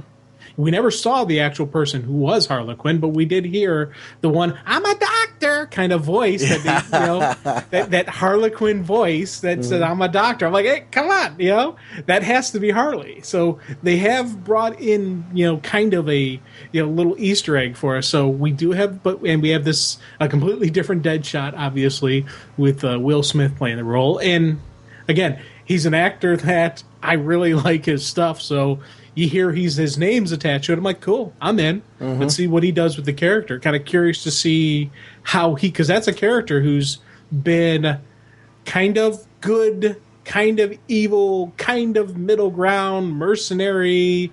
Is he a mercenary with a conscience? Is he just misunderstood? So the character has some depth. Wait, here's the beauty to him. Yes, to all of that. He's all of that. And Will Smith can play that type of role well. He can bring that type of emotion. He can bring that kind of, just that variance and that ambiguity that could get lost if the wrong person's playing it. If you try to take a character and you make him too one-sided or too one-dimensional, you could lose it. But with him, he could do that blending and that nice weaving. So I was happy with his casting. Yeah, that movie looks really good. It's been under my radar, just because, it's obviously you start looking to Batman, Superman, Wonder Woman, Aquaman, that kind of stuff, and Justice League coming down the road. So that one's been under the radar, but now they've been releasing screenshots of it and the casting. It looks I think that's going to be a sleeper hit. I'm hoping it's a Guardians of the Galaxy sleeper hit. Because Guardians of the Galaxy, part of the fun with Guardians of the Galaxy was it came in under the radar. Like, you didn't expect it to be what it was. And it turned out to be one of my favorite movies. Have you seen that yet? What, Guardians? Yeah. Yeah, yeah, I've seen that. I mean, what a terrific movie that was. Oh, my God. Here's the thing. I don't think the Suicide Squad is going to be a Guardians of the Galaxy. I think, and I think it's going to catch people off guard, but I think part of the reason that Guardians did so well was it was a science fiction action comedy adventure show. It wasn't just a comic book movie. And I think that is what but Guardians had that nice, beautiful blend of science and comedy and all that. What is the Suicide? Here's the thing, though. What you're saying is because it was different. Right. Take a look at the Suicide Squad as a concept. How is it like anything else that's been out there for superhero movies? For comic book related movies? It isn't. I guess the closest thing to it may have been Wanted. But, I'm talking about where it's the big two. Right. Where you're dealing with characters that people will know. Especially with the fact that you got a cameo with Batman and the Joker, which I think is brilliant, but the fact that these other characters that are really the main characters in this whole thing are not your traditional characters. This Suicide Squad concept, I think comic book fans are going to be aware of what the concept is, but do you think the average audience member, I mean, especially they do the chips being implanted and the fact that these are really true villains doing these things, my point is it's not going to be Guardians of the Galaxy in the sense that it's going to be a clone of that. What was great about Guardians is nobody saw it coming because they don't know the characters and the premise, and it was unique and it was different and mind-blowingly fun because of that. Suicide Squad has that potential of being that unique, different fun. It's not going to be the epic that you're talking about, right, but it's going to have a different action flavor and twist and premise that if it's done right, could wind up being a sleeper hit if done right. Yeah, see, here's the thing. With me, Guardians of the Galaxy, I think, did so well was because it was a great sci-fi movie. Mm-hmm. The Suicide Squad, to me, looks like it's going to be an action movie. Right. So, it's got that potential to do great because a lot of the action movies do some mega numbers and do some blockbuster hits. Mm-hmm. But for some reason, I think the people who are the sci-fi fans were more likely to come out for a great sci-fi movie than the people who are the action movie fans to come out for this. That's why I think that's why I'm saying it's going to be a surprise that people don't know it, but I think it's not going to be a Guardians just because the core non-comic book fans that are going to be attracted to the movie, I think the sci-fi universe comes out more for movies than just the action universe. I'm going to disagree with you, and let me tell you why. I think you're going to attract the video game audience to this one. And let me explain why. Harlequin. Take a look at the Harlequin in the movie, which is Margot Robbie, who's, I think, going to play that role brilliantly, and take a look at the presentation of Harlequin in the game. There's no accident in what they're doing there. They're trying to link, I'm talking about those two, kind of variations of Harlequin. I think there's going to be an audience. The brand new Batman game is being released as a summer hit. It's coming out. I'm so excited for this one because these have been home runs, and I even like Arkham Origins, which is the one that people kind of go. It wasn't done by Rocksteady. It was done by a side studio, but this is going to be the fourth game in the series, and I still connect Origins. Sorry for anybody out there that doesn't because it wasn't done by Rocksteady, but I do. I like because it's part of the big universe. These Batman games have been home run hits. Harlequin's going to be a player in the new game. I guarantee you're going to attract a gaming audience that is just as devout as your casual sci-fi audience that you're talking about that went to Guardians. But I think you're going to attract a different crowd that way. And let me clarify. I see Suicide Squad as having the potential to be a sleeper hit. What's ultimately going to hit that, and what worked for Guardians, was buzz, word of mouth. Everyone loved it. People loved Groot. I've got a Groot bobblehead. Like, Suicide Squad's going to need that factor. And here's what it needs to be. It needs to be something unique. Groot was unique. It just came out of nowhere. And the whole, Rocket Raccoon and everything, it just wound up being this band of misfits. But Suicide Squad is a band of misfits, and it's not cookie cutter. It's not something that's been done on the screen before. There's potential there. I want it to be that. I guess I'm hoping for it to be that. And because of the fact that of everything that you're saying, it's not Guardians of the Galaxy. It's not one of these other movies that have come out before. I want it to be great action. I want it to tap into an audience that you don't traditionally think of. And I think it's going to be the video game audience. I really do. I think that crowd's going to go to it because they're going to go, I love Harley Quinn in the game. I so want to see this. And, I will, to be honest, I didn't really think of the video game connection, but I'm still going to say, because, again, with the video game connection, I'm not sure how much. For me, I look at the people who are playing the Batman video games as people, they may not be actual comic book readers, but they're fans of the genre. Mm-hmm. So I think when you create a comic book movie, you're already possibly tapping into them. I'm talking people who are completely outside of the universe, tapping into them. That's not entirely true. That's not entirely true. The gaming audience is its own. There is an overlap, agreed. But if you take a look at video game numbers versus comic book numbers for the same books, the video game numbers far surpass. So you've got a different audience there. There are people that are playing the Batman Arkham games that don't read comics and maybe like Batman as a concept, but maybe like Batman as a film concept more. Yeah. And you're going to have that overlap. Then you're going to have a true gaming crowd that doesn't really care about the movies and might go see the movie because they like the game. Okay. Yeah. So See, I think you're gonna have I think a very mixed audience there. And wait, this is me speculating. You could be 110% right in your speculation. So let me pull back on that and go on that end. But I think there is an argument to be made that there's a potential for this to happen as well. The timing of having a really hit Rocksteady game coming out, then you're having this movie coming out with a version of that character, including the fact that Batman and the Joker are going to appear in it. You got to remember, Batman and the Joker are going to be in this thing, so there's going to be some buzz there. And certainly Jared Leto has been promoting the heck out of this movie with his version of the Joker, which I'm incredibly intrigued by. I don't know. I think this movie, it's either going to go one way or the other. I don't think there's going to be a middle ground. And it could be a lot of what you're talking about. You could be 100% spot on. So I'm acknowledging the fact that you may 100% be right. But I do think there is another argument to be made that it may tap a surprise audience and be a sleeper hit. It also depends on I do too, and it depends on what it's up against as well. That's always a factor. Guardians had the Marvel hype machine and all that, and deserved every bit of it. I think Guardians, in and of itself, moment to moment, is a pretty perfect movie.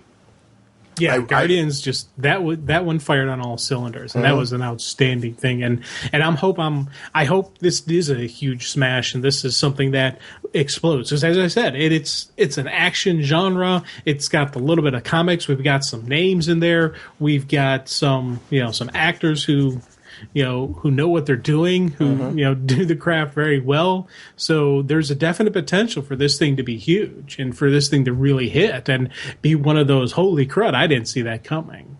And I hope it is, because again, this is a property, these are characters, this is a concept that I really dig. So I'm gonna wait to see what happens. Look forward to the adventure. Look forward to the ride. Let's talk some Gotham. Just because so much happened in Gotham. You know what I really loved? And I want to jump right to Fish Mooney. I knew that from interviews and all that Jada Pinkett Smith was supposed to be done, at the end of this season, supposedly. And who knows? I think all bets are off, right? What I love about that was we didn't see her die. Yeah, we saw her fall. I think we heard a splash. Yeah, and she was very hurt when she went down. But there's no body. No body, always the possibility of a return. That character this season in Gotham, and it's important to start with the character of Fish Mooney, because whether the character comes back or not, if the character doesn't come back, I think it'd be a mistake at some point. I wouldn't do that out of the starting gate, but to not use her again would be insane, because she was absolutely incredible. If they didn't, I'm thrilled we had her for the season that we did, because one of the highlight characters. I love that she was an original character that came out of the starting gate. She's one of those characters that I wouldn't mind seeing in the comics at some point, because they so well developed her. She belongs in Gotham. What a great addition to the mythos out of television. We see this happen every so often. And she's one of those characters that, she's kind of like Felicity. This is a character that has taken more of a role. Felicity, I know, came from the comics originally. So anybody out there saying, you're forgetting she did. No, I get it. But what they did with her in Arrow and evolved her in a way that I wanted to see her bleed over into the comics. Really enjoying what they did with Fish Mooney in this. And it kind of brings me to one of the things that we've got to talk about in here. They do, timeline-wise, on Gotham, play around with age of characters quite a bit, because all of these characters are, and we've talked about this on the show before, and it's something I've heard as a criticism, all these people are going to be way older than Bruce. Yeah. That stuff doesn't bother me, because Gotham's sort of a different kind of take. The end of Gotham really should be Bruce becoming Batman. and Jim Gordon becoming Batman's greatest ally. You know, I mean, kind of like ending it off that way. Kind of what we saw at the end of Smallville. You know, how Smallville ended. I would like to see, and there's so much story to tell in between now and then to get to that point that we may never see that in Gotham.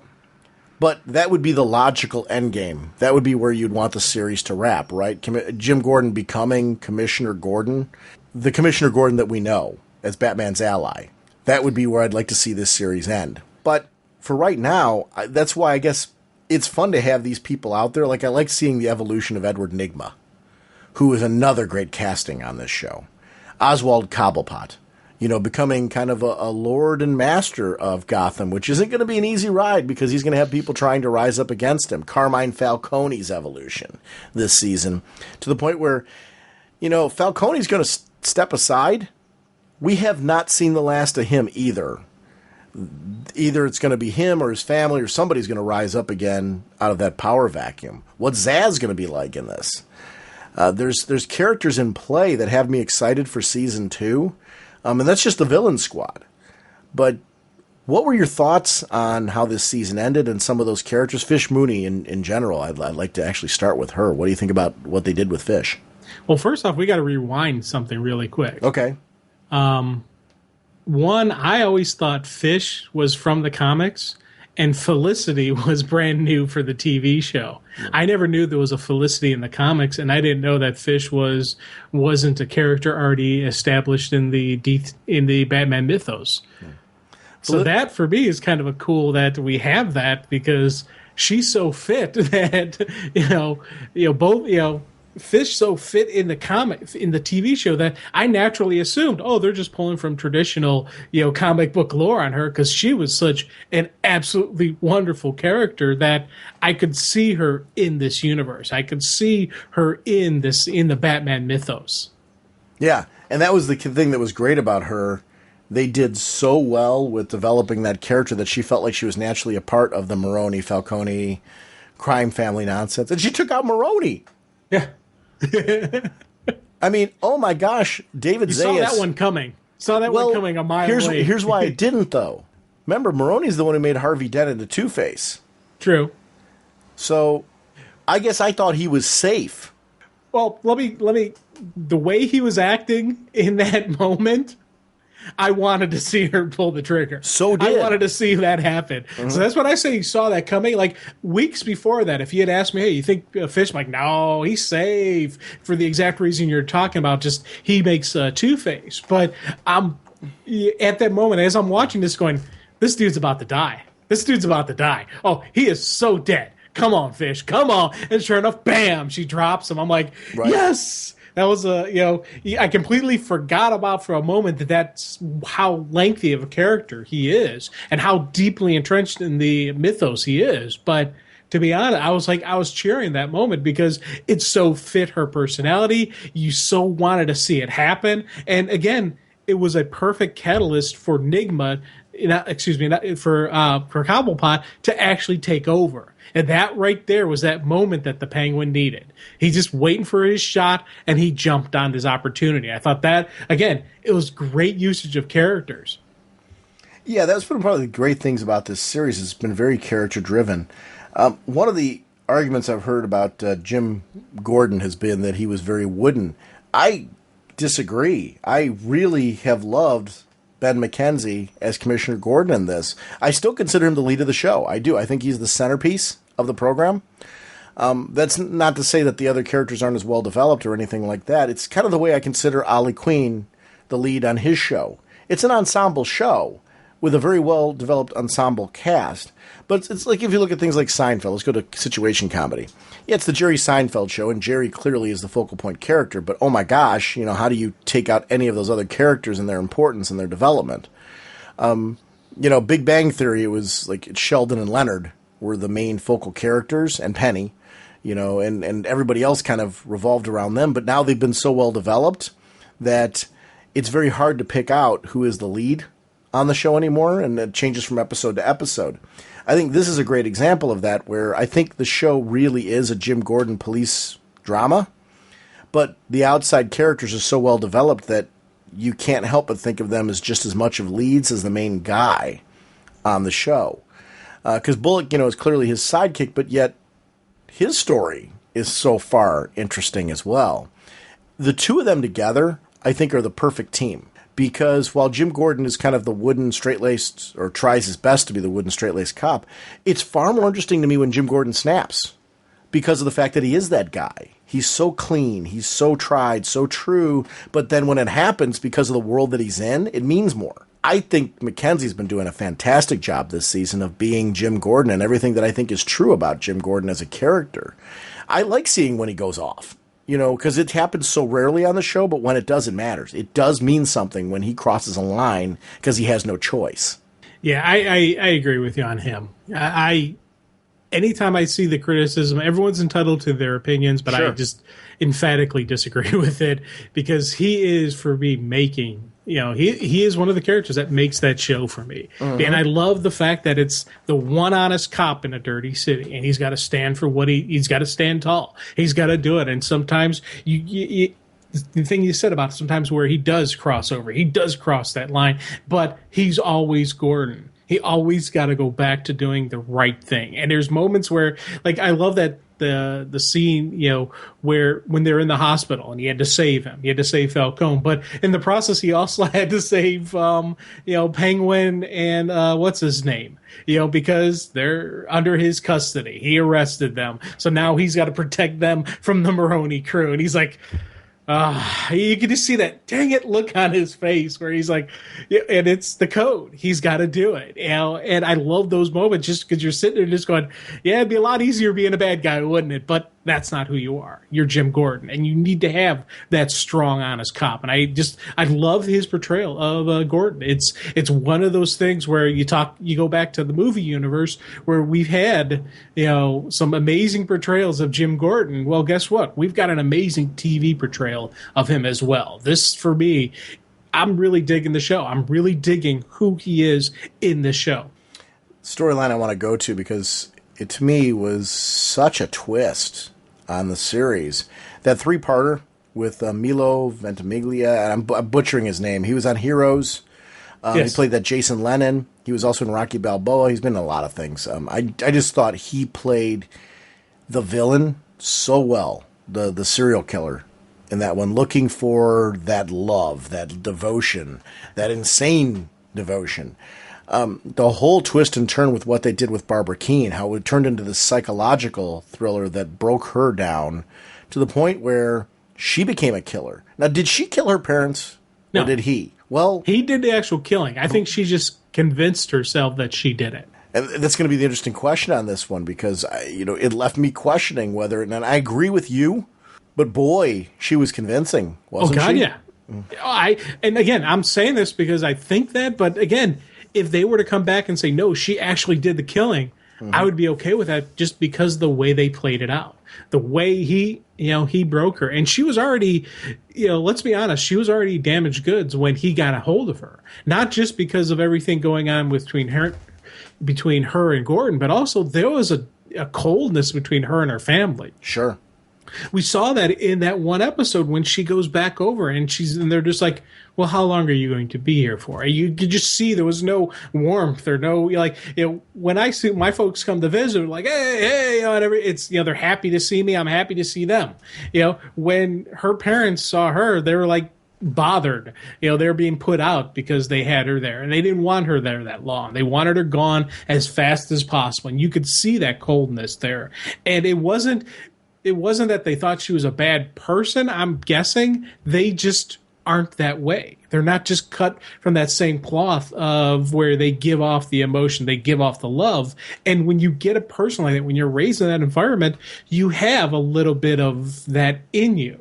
So, Barbara going into this has had that darkness, has had that coldness throughout her life. And so he's able to kind of tweak it here, tweak it there, and bring it out. So if she actually did the killing, I wouldn't be surprised. But right now, I don't think she did. And I think the fact that I know so much about the psychology behind Barbara is a testament to the show, is a testament to the actress, and it hasn't been like a lengthy episodes on this, but just a bit here, a bit there. You're able to put the pieces together. And I think that's a kind of a neat thing that you're able to get into these characters. Aaron Richards plays Barbara Keene, and I got to tell you, I thought that was going to be a very one-trick role in what they did with it. And I don't mean that in a bad way. I meant that, she was going to be the girlfriend who had the issues, and I took it as Jim and Leslie were going to have their thing. Eventually, Jim was going to find out that he loved Barbara and was going to go back to her, and because Barbara was going to get herself together, and it was just going to be very clean between the two of them. I did not see that coming in a million years, and I love it even more because the actress played the certain kind of crazy so well. Like, I did not see it going that route, and it was that 3-parter where we got to see her gradually heading down the crazy path because of what he was doing to her. And when it played out, I still was surprised by it. And Leslie Tompkins' reaction to the whole thing, trying to be supportive of her and not realizing herself what was going on there. It's a great example of casting on this show. I think we've talked about it a lot when we're talking about Flash and Arrow. Gotham, I think, has it as well.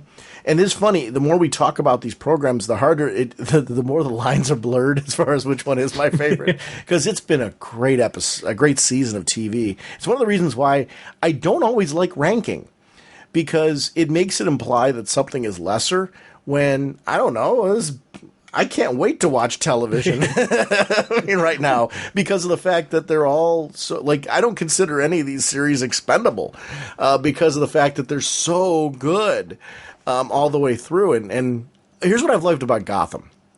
Gotham is a great program, and one of our listeners mentioned this in their call, and I so related to this one because from the first couple episodes, my brother and my dad watched this show. There's something huge about that. And what our caller was mentioning is this is a show that is very accessible to people who aren't comic fans, who haven't read these characters before. It's a gateway. It really is a gateway to understanding this world. My dad and brother ask me questions about this show all the time. I love that. I love that, years later, I'm in my 40s now, and I'm talking about Batman with my dad and my brother. When I was a kid, that was never happening. So it's weird at this stage in my life to be having these conversations where, hey, was that in the comics? Is that really how it went? Well, yeah, the whole mob thing is how it went. What about Fish Mooney? She wasn't there, but it was just like this.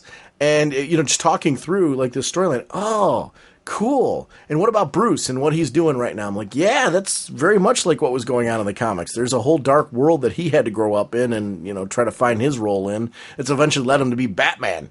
And it's, it's really cool to have these conversations with him right now where they're like, oh, this is awesome. I'm like, okay, took how long? Finally some validation that maybe I'm watching some cool stuff or reading some cool stuff. Me and my brothers will talk periodically about different comic stuff and comic related, but my sister was never into the comics. But she watches Gotham, and it's she and I every so often will have a conversation about Gotham, and it's she likes the characters and she likes the portrayal, and it's one of the things that kind of triggered with me because of Fish Mooney. Going back to that, we're sitting there talking about Fish, and she's saying how great the character is and this and that. And I'm like, well, she's a really good actress. Like, yeah, what's she done? I'm like, Mary, that's Jada Pinkett Smith. No, it's not. Like, yeah, it is. She's like, oh my God. She was so caught up in the Fish character and persona that she didn't see the actress. She didn't see who was playing it. She just saw the character. And I think that's an actress. That's an actress. That's an actress. Mm-hmm. And that's what this show has in there. And just like with Bullock, my sister was like, he's been in stuff. What has he been in? But she couldn't place where she's seen him. She was so caught up in who he was and the in the Bullock. And those are the kind of stuff that it really gives you a. These are actors. These are actually portraying. They're really getting into this role, and I think it's the quality of just their talent and their craft that they're applying. That's one of those things that makes Gotham a really cool TV show, where the main character happens to eventually one day grow into Batman. Or one of the supporting characters. To be honest, the main character is Commissioner Gordon or is Jim Gordon. So one of the supporting characters ends up becomes Batman. I think that is the strength of what is Gotham's about. Yeah, and it's kind of funny as we have this discussion. While I believe that the main character, and I still will defend that, is Ben McKenzie's Jim Gordon. There's a reason the series is called Gotham. It's about the city. That can never be lost because that's where you have characters like Robin Lord Taylor's Oswald Cobblepot. He's just as much a main. Oh my God! Yeah. The show has a lot of leads and a lot of supporting casts, and there's a bleed over between them because Edward Nygma is clearly a supporting cast member, but boy, when he's on screen, you are not looking at anybody else. Yeah, there's some amazing people in this, and just again, we've said before. Anytime we bring up Gotham or anytime we bring up a bad title, we always say the city itself is a character, and that's why when they said the name of it was going to be Gotham, I was like, that's kind of neat for me. You know, initially you're thinking maybe it's kind of like how they did Smallville, for the Superman story. But for me, with Gotham is its own entity. And we're seeing the growth of the craziness that Gotham will eventually become. And you're seeing the little bit of it starting off with, you got some mob wars. You got a little bit of guys who are being a little bit weirdo here. Then it's starting to escalate, and it's starting to escalate to the point where in the future it's going to escalate to where their champion is a guy who dresses up like a bat. So I like that we're seeing that, but they're always mentioning how Gotham's always been like this. There's always been a darkness to Gotham. There's always been the corruption. There's always been this, it's always had this own like evil energy to it. And I like that we're getting that vibe from the show. Cameron Bikendova, and I'm probably horribly butchering her name, as Selena Kyle. The best part about her is she has the good heart that we know Selena Kyle has, but, she's not afraid to push a mobster out the window because she knows that's how you've got to survive on the streets. She's not afraid to ally herself with a fish Mooney and really ally herself with a fish Mooney because she's a survivor. That's how you survive on the streets. It's that embracing of that role and playing it out that way and her being one of those characters that you love her, but you're kind of like, what are you doing over on that side at that moment? I love that she did her hair differently. She was kind of becoming Little Fish. Yeah. That was really cool how that all played out. And, another character talk about you need to be an opportunist in that world. Otherwise you get swallowed up by it. She's really a true child of the streets, and that's how Bruce starts to learn from her to a certain extent. The interplay between her and Bruce and how that is a love-hate relationship, there's friction there between the two of them at times because of choices, is something that I think is really, really great. You see the connection between the two of them and the chemistry between both the actor and the actress there. At that age, to be able to portray something that we have seen for years in the comics to be a complex dynamic, they portrayed that so well in the show, the layers of that relationship so early on that I was really blown away. And it's a testament to both that they were able to pull that off in a way that I just found to be incredibly satisfying. And you know what? I would argue actually they pulled it off better than it's been done in the movies.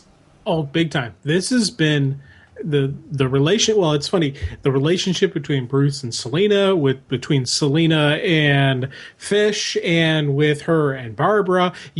She is you mentioned it, how she's able to react and improvise, adapt, overcome. She's the street kid who's has to zig and zag, bob and weave. She's got to stick and move. And I love just how you see her when she's interacting with people. And there's general sincerity at times, but there's also the street, the street kid, the con artist, the opportunist that she's got to take advantage of the situation. And I love seeing that duality in her. And some of those moments where she's just, you're watching and you're just rooting for her to, when, I felt bad when she pushed Alfred's mate out the window, but you know what? It needed to be done. If that wouldn't have happened, he would have, everything would have escalated and things would have gotten even worse for Bruce. So she saw it, got to do it, bam, had to make it happen. And it was one of those moments where you see the broad difference between Batman and Catwoman right there. Uh-huh. You see those moments, and those are stuff that even present day in the comics that they're always exploring. What is Selena willing to do that Batman won't? Well, right there from childhood, from birth, we're seeing that kind of differences. You see the connection. You see the feelings between the two of them. but there's always going to be a little bit of difference between them, and that's the big thing that keeps them apart. That's the theme that keeps them separated. And I liked seeing the fact that it's been escalated and just characterized so many times in the story that, again, these are young actors and actresses. How the heck are they pulling off this stuff? Those are some of the stuff that really impresses me when you see someone like this. Like we said before, Jada Pinkett Smith, she's an accomplished actress. We've seen her do some amazing stuff. That's, not too surprising. But these kids, where the heck they learned this from? That's something that's when they steal the show for me. Can we talk a little iZombie? Always. Just as an overall concept, because we haven't had time to give this show a lot of time on the podcast, and I think we'd be remiss if we didn't, because if you're missing this show, it's very easy to jump on. It's one of the things that I've really enjoyed about the series. There's a continuity to it, there's a flow to it, so there's a reason to watch all of the episodes from that end. But as far as accessibility, they give you that nice little opening comic-y teaser as far as what her status quo is and why. And the shows are very contained as far as to the cases she goes on. The premise is she dies, and through this freak accident, she's bitten and becomes a zombie. The trick is, if she doesn't eat brains, she's going to become like Walking Dead, mindless zombie. She can become a walker. She's just going to completely lose it. Eating brains keeps you coherent. There's a side effect, though. When you eat the brains, in her case, she picks up skills and memories from the people whose brains she eats. Personality. And personalities. Well. The great episode is very early on, is the second episode involving the painter who died. She eats the brain of the painter, and not only does she pick up skills of being a painter and the aesthetic of looking at paintings and going, why did we buy that? I love that part when she's in her apartment. Why did we buy that? It's awful. And then the roommate's asking, like, when did you become an art critic? I'm like sitting there like, wow, this is really cool. But then also, he had a very open marriage, and the wife was seemingly okay with this. The models that he painted were, they were all nudes, and they were the women that he was having dalliances with. Well, the thing is, his philosophy on how he looked at the female form was something that was carrying over to her and affecting her. And seeing those personality traits develop in her, and I thought that was a great episode where it was outwardly obvious changes that were coming into her, and it played into her own personal relationships. She stayed away from her boyfriend after this happened to her fiance, I should say, after this happened to her, because she felt like there was no opportunity for them to have a future because she was a zombie now. Like, where do you go with that? I'm a zombie who eats brains. How can I have a normal marriage or relationship with this guy? Well, since she's been with this, with her coworker who basically is a scientist who's saying maybe there's a way to cure this idea that maybe this won't be permanent for her has entered into her head. So she's open to, can we, resurrect or save our relationship? I like that he's bitter, and he's been bitter in parts of the season over the fact that, wait, you shunned me. Now you want to be close to me again? And it's been a roller coaster of emotions with the two of them. And a building of a relationship, is there a way for us to reconnect again? And if so, what does that look like? And her own issues with, but I'm doing this now. I'm on the police force, and I'm helping out in cases. I'm taking this cop that was going nowhere, this detective that was going nowhere, and I'm helping him solve high-profile cases because of the fact that he thinks I'm psychic. When it's not, I'm ingesting them. It's a quirky little show.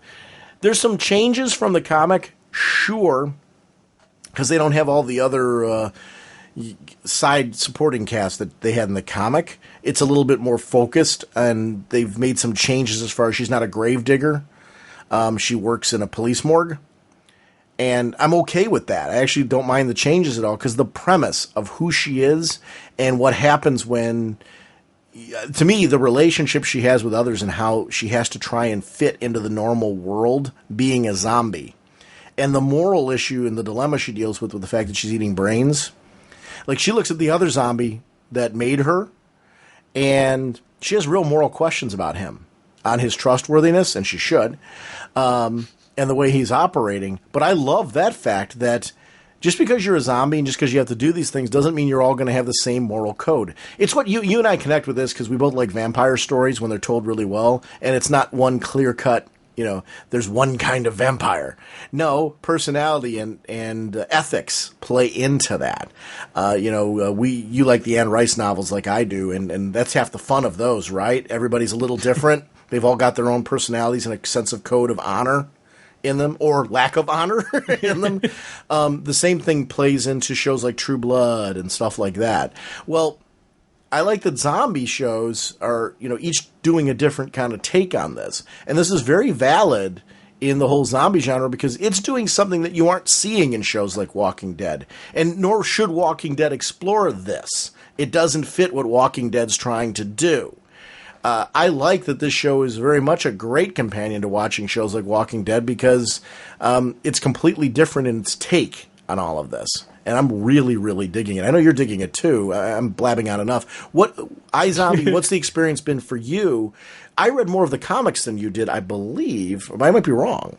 No, well, I know. I read the full. Did you read the whole thing? I read the full run. Okay. Let's talk. Then can we talk about, as you're talking, how do you like the differences on the show? How does that feel for you? Because you would understand that the same way I do, and I apologize for that. I keep forgetting. So Vertigo, sometimes I think I do read certain Vertigo titles that you don't. So I'm not aware of what you finished and what you didn't. But I'm glad you did finish that one. Yeah, this one I did finish, and this one I went through. This was actually. The ending of iZombie is right around when I was cutting out the Vertigo, and then I had to cut the Vertigo out of the budget. So, as new Vertigo titles were coming in, I wasn't getting them as this one. Oh, wait, I got to interrupt you there for a second, because Yeah. you're going to hate me for this. Gail Simone has a Vertigo series coming. Well, looks like I'm back to Vertigo. Oh boy! Just when I had my budget. Okay, well, I got to rearrange the budget now. And I mean, by the way, it is a series, and I'm super psyched. It's an ongoing. Well, looks like I will be getting at least one Vertigo title. Sorry, I'm derailing you there, but I thought it was appropriate at that time because I'm like, oh well, he's gonna hate me for this. When I thought I was out, they pull me back in. Yeah, they know how to get me in. Yeah.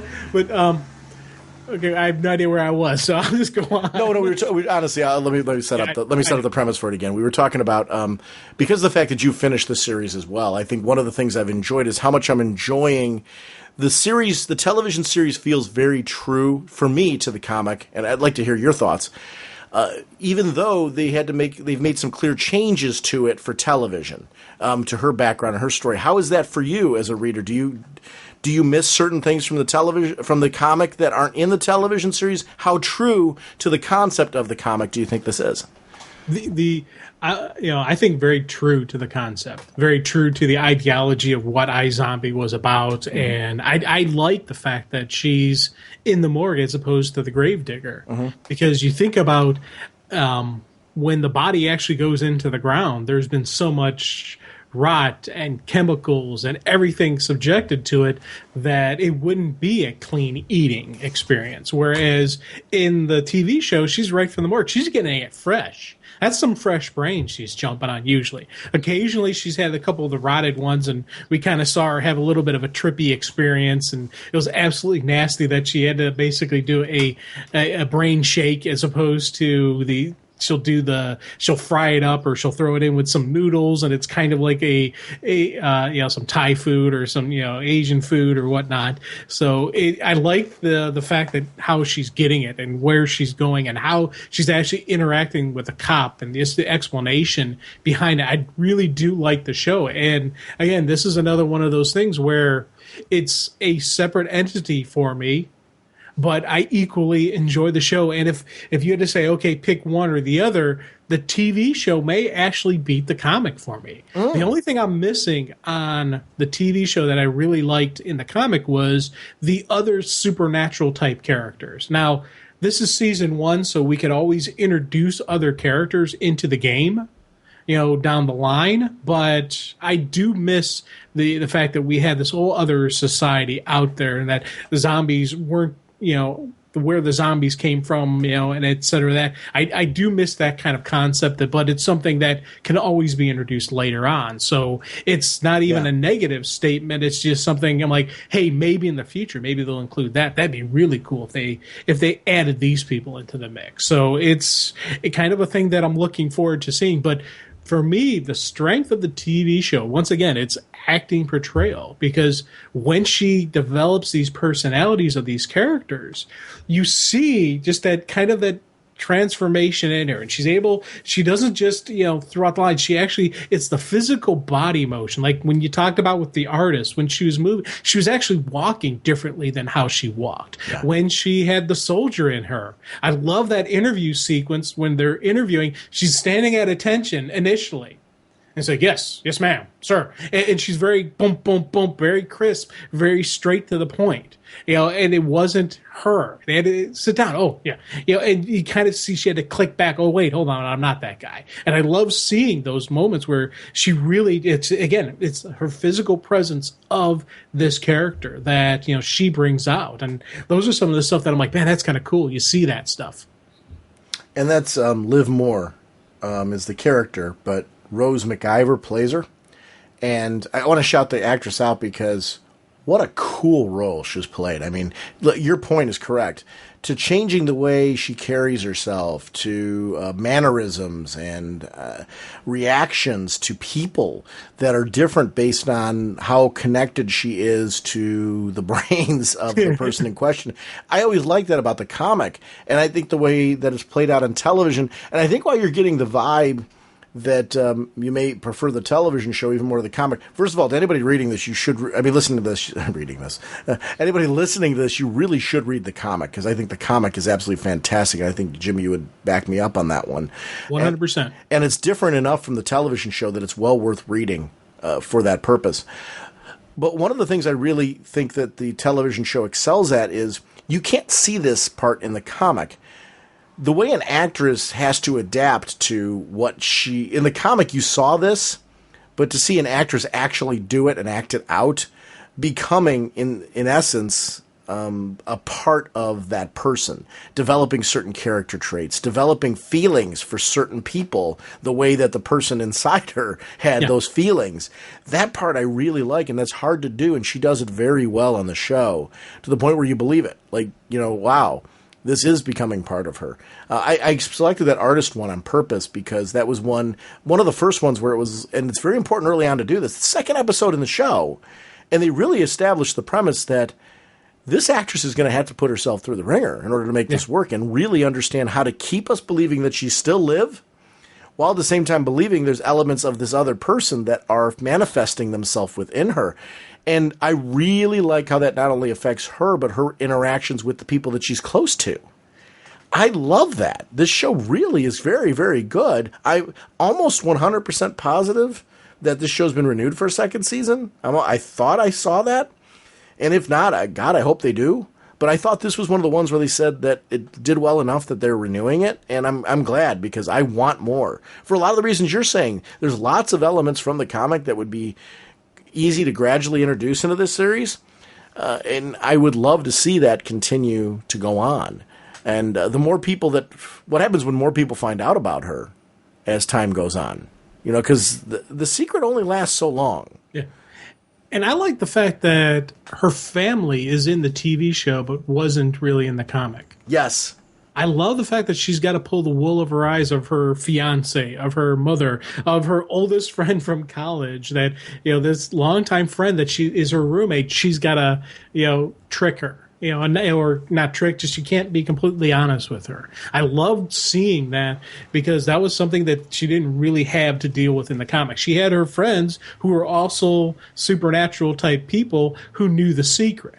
Just like she's got in the TV show, she's got the doctor that is her I can't think of the character's name off the top of my head, but she's got him that's who knows the secret, who can protect her. Eventually, I'm assuming the cop's gonna learn the secret, but right now he's got the whole psychic thing going. But it's she's got these families, and seeing her interact with, I love that scene when she had digested the pregnant woman's brain.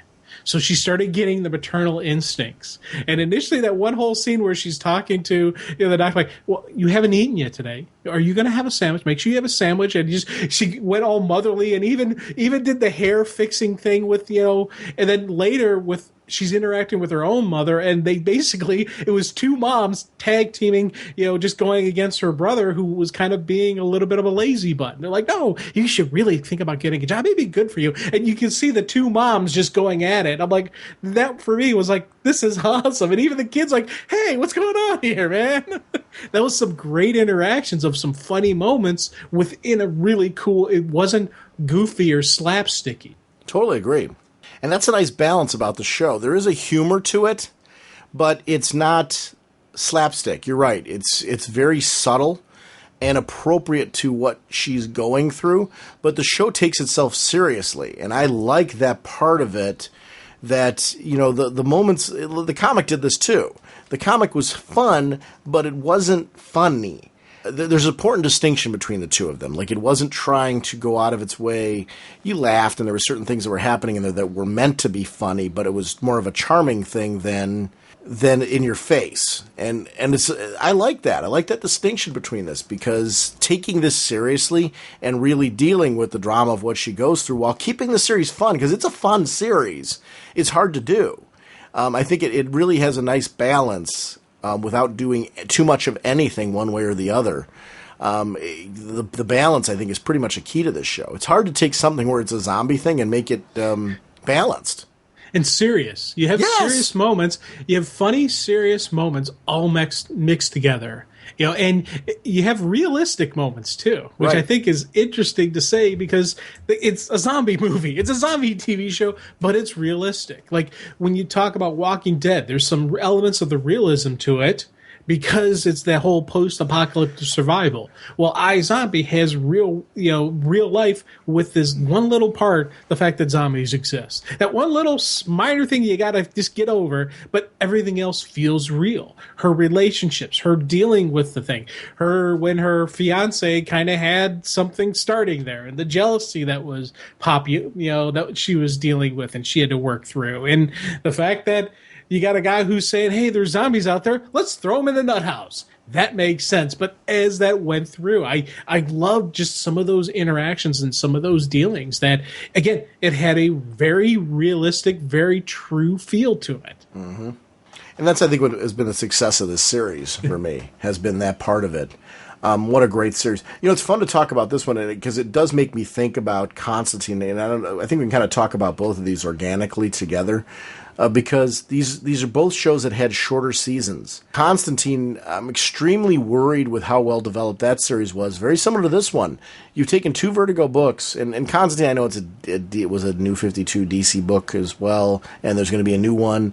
But to me, part of what worked in Constantine was the fact that it remained very Vertigo-y, like this series iZombie did.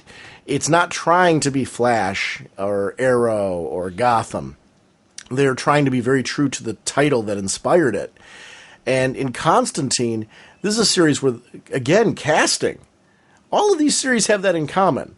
Great casting.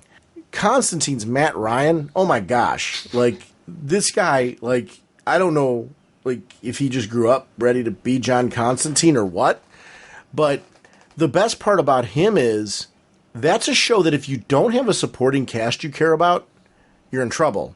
Because John's your main character, and there's days where you love him, and there's days that you want to strangle the life out of him. And the reason why is because of the fact that the supporting cast is so well developed that you get to see him for the choices that he makes. John often believes that the ends justify the means, is willing to sacrifice those closest to him for the greater, even the greater good's hard to say, because it just needs to be done. Yeah. And that's why I'm distinguishing that from the greater good, because there's certain things that John feels need to be done or else it's the end of existence, but it's not necessarily always for the greater good. Yeah. Sometimes these are things that just have to happen or else. the end of everything or what have you. But it's never, I don't always get the feeling that he's doing it intrinsically because he's trying to be good or to do good. He's trying to do what needs to be done.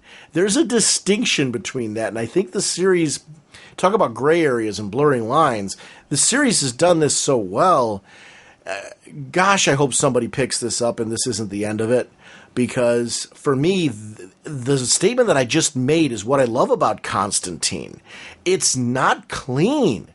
And you like him. I like Constantine. But I feel like I shouldn't at times. He is the friend that you apologize for. But yet there's that quality about him where you're like, this is why we're friends, but man, I want to throw you through a wall. Yes.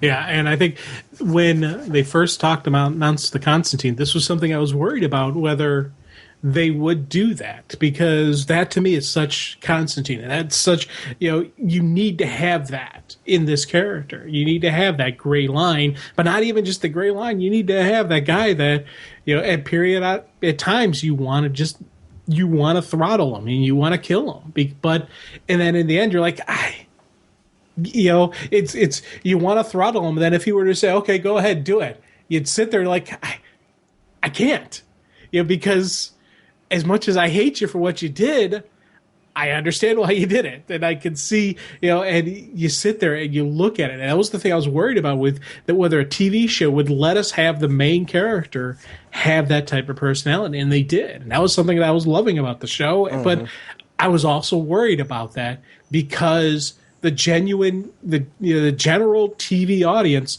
do they want that out of a character, especially on the mainstream TV?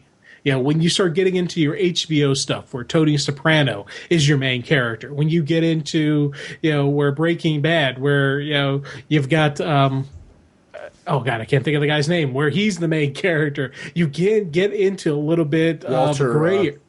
You can get into that gray area, but when you get into the mainstream television, do they want that as a character? And that was the thing I was worried about. So I'm hoping this show finds life on one of the cable channels, because this will flourish on another channel if given the chance, if given the opportunity to let it continue to grow, because this is a wonderful anti-hero who at moments you're cheering for, at moments you want to kill, at moments you have that wide emotional spectrum towards him, but you do feel something. And when you feel something about a character, that means it's a really good character. That means they're doing something right. It needs a Daredevil treatment. Short, tight seasons. Obviously Netflix has a deal with Marvel, so you're not going to see it there as a continuation. But I would love to see like an AMC or an HBO or whatever. Yeah. Pick it up. Somebody pick it up, because it belongs on one of those channels. CW, at least, somebody grab this and do a short season with it. It lends itself to that. Your comparison to like your HBO series, I think it's what it is. It's like your True Detectives and things like that. These are just great, tight, well-written series that are unique. This series lends itself to that. The idea of, and I love like characters like Jim Corrigan appearing in it a couple of times. With Zed and Papa Midnight being a reoccurring villain, where it's they and again, sometimes villain in quotations. Oh, sure, because they sometimes have to work together, and you can't always. How far off is Papa Midnight from what John has to do from time to time? It's hard to. Here's what I love. I don't know that this series has clear defined heroes and villains. They're people who are making choices in often horrid situations. It's not clean, and I like that. It's refreshing. It's just something different, and that's what makes the show, I think, stand out for me. Yeah, I agree, and it's funny because you say I don't know if there's a clear cut hero, and I'm like, well, the Angels, well, maybe not. No. Because you can even argue the Angels not always. I know, that was the thing. I was like, well, okay, we got a lot going on here. That's a whole lot of tough love. Yeah, and it's with me, whenever you start throwing theology, whenever you start throwing any of that stuff in there, I'm always a little bit leery, just because I'm always curious how they're going to go about it, how they're going to, take the different, the stuff from the Bible and actually apply it to the show. And I'm always, I'm one, a little bit nervous because you can get bad reaction from people. Two, I'm a little bit nervous how I'm going to react to it, because there have been times when I deeply been angry and annoyed at at the handling of some religious stuff. But the one thing I love about Constantine, the way they're handling just the different stories and the way they're handling the different parts, how it's being brought into his show, how it's being utilized. And something that whenever I read some of that stuff, I really dig that. I was like, oh, this is some cool usage of it. This is a great way to have some artistic interpretation, but not desecrate, the actual message. So I liked how they played it out, and I liked how they used it. Yeah, I agree. I think that's one of the things that's been great. The relationship with Zed, I think, has been great, but also Chaz. We talked about it on the show. I'm almost positive back at the time what happened with Chaz's daughter. Yeah, and I think the relationship that he has with Chaz and Chaz's loyalty to John, and John's a storm that comes in, and I love that people who know John and are close to John warn people about John, and often say, "Why are you still hanging with him?" Those type of things. I mean, that is a reality of John Constantine and what he is, and you can understand why, but you question it too. That part I really enjoy about the series. I think it's captured that, and that's very true to the comic. For people, talk about a gateway series to a comic book, Constantine is so much that. And I encourage anybody listening to this, please start reading the Vertigo material if you like this series, because it's really great. So easy to get to it now. If somebody knows of a letter writing campaign or thing that's going on for Constantine, I would love to shout it out on the show, because this is a series that needs to be saved, because it's really, really good. I love that Stephen Amell said that he would guest star on it, because he feels that all the TV stuff is a shared universe, and I love that, because the series is great, and I would love to see Arrow on it. I don't know that. I don't, because of different networks, I don't see that ever happening, but wow. Is it a series? How would you combine that? That'd be, I would love to see it. I'm with you. But how would you bring them together? Because those are two different, they have a different feel to them. Like Arrow and Flash had that same vibe and that same feel. Constantine has its own kind of lifeblood. I'm going to disagree. One of the half the fun of Flash and Arrow is the fact that they are different. So I think what would be interesting in that is, I think your question is what makes it interesting. How would you do it? Yeah. You have to write that so it makes sense. You have to, with Arrow and Flash, what makes it work is the fact that they aren't alike. If you take a look at Barry's world, that world is completely different than Ollie's. It really is. Starling versus Central City, two very, very different animals. They don't function the same. Their philosophies, their moral codes are not the same. It's what makes, honestly, the conversations after their meetings. Like Joe and Barry, when they were talking about Ollie and how Barry can't be Ollie because his world is not the same. We put any one of them with Constantine. You put Flash with Constantine. You've got that kind of thing going on, but different because he's, to your point, so different than the two of them. Now you've got both of them dealing with that. So you could put a Ollie Queen in there, and right away you're dealing with a guy now who's dealing with magic. We've had Ollie deal with like supernatural stuff, but not on this level. Yeah. The magic mystical world of all that. I mean, Ra's al Ghul, I think, is a natural, that link, Ananda Parbat, Constantine I think Constantine winding up in Arrow's world makes a lot more sense. That is something I could see. And that's something that would be kind of neat. Or Constantine ending up on Legends of Tomorrow. Sure. Because we got White Canary there. The whole coming back from the dead should be a pretty way to bring. They could bring Constantine in, but again, I would love to see it. I would be chomping at the bit for that because again, he did such a perfect representation of what I was thinking this was going to be about, what I was hoping this was going to be about. So anything they could do to bring this back, I would be all for it. I think back when we were kids, $6 Million Man and Bionic Woman eventually wound up on different networks, so they had to stop doing crossovers. Yeah. And I would love to see Constantine wind up on the CW, because then you could do something like that. And do it as a short season. Do like what they do with like your 24s or The Following or something like that, where you do a shorter season, plan it that way. But I think it's a show that lends itself better to maybe that type of storytelling, and see if it works. I think it's a great show. I don't understand why. I wish there was a way that these superhero shows, from the same company at least, would wind up on one network, because it makes all that stuff a lot easier. Yeah.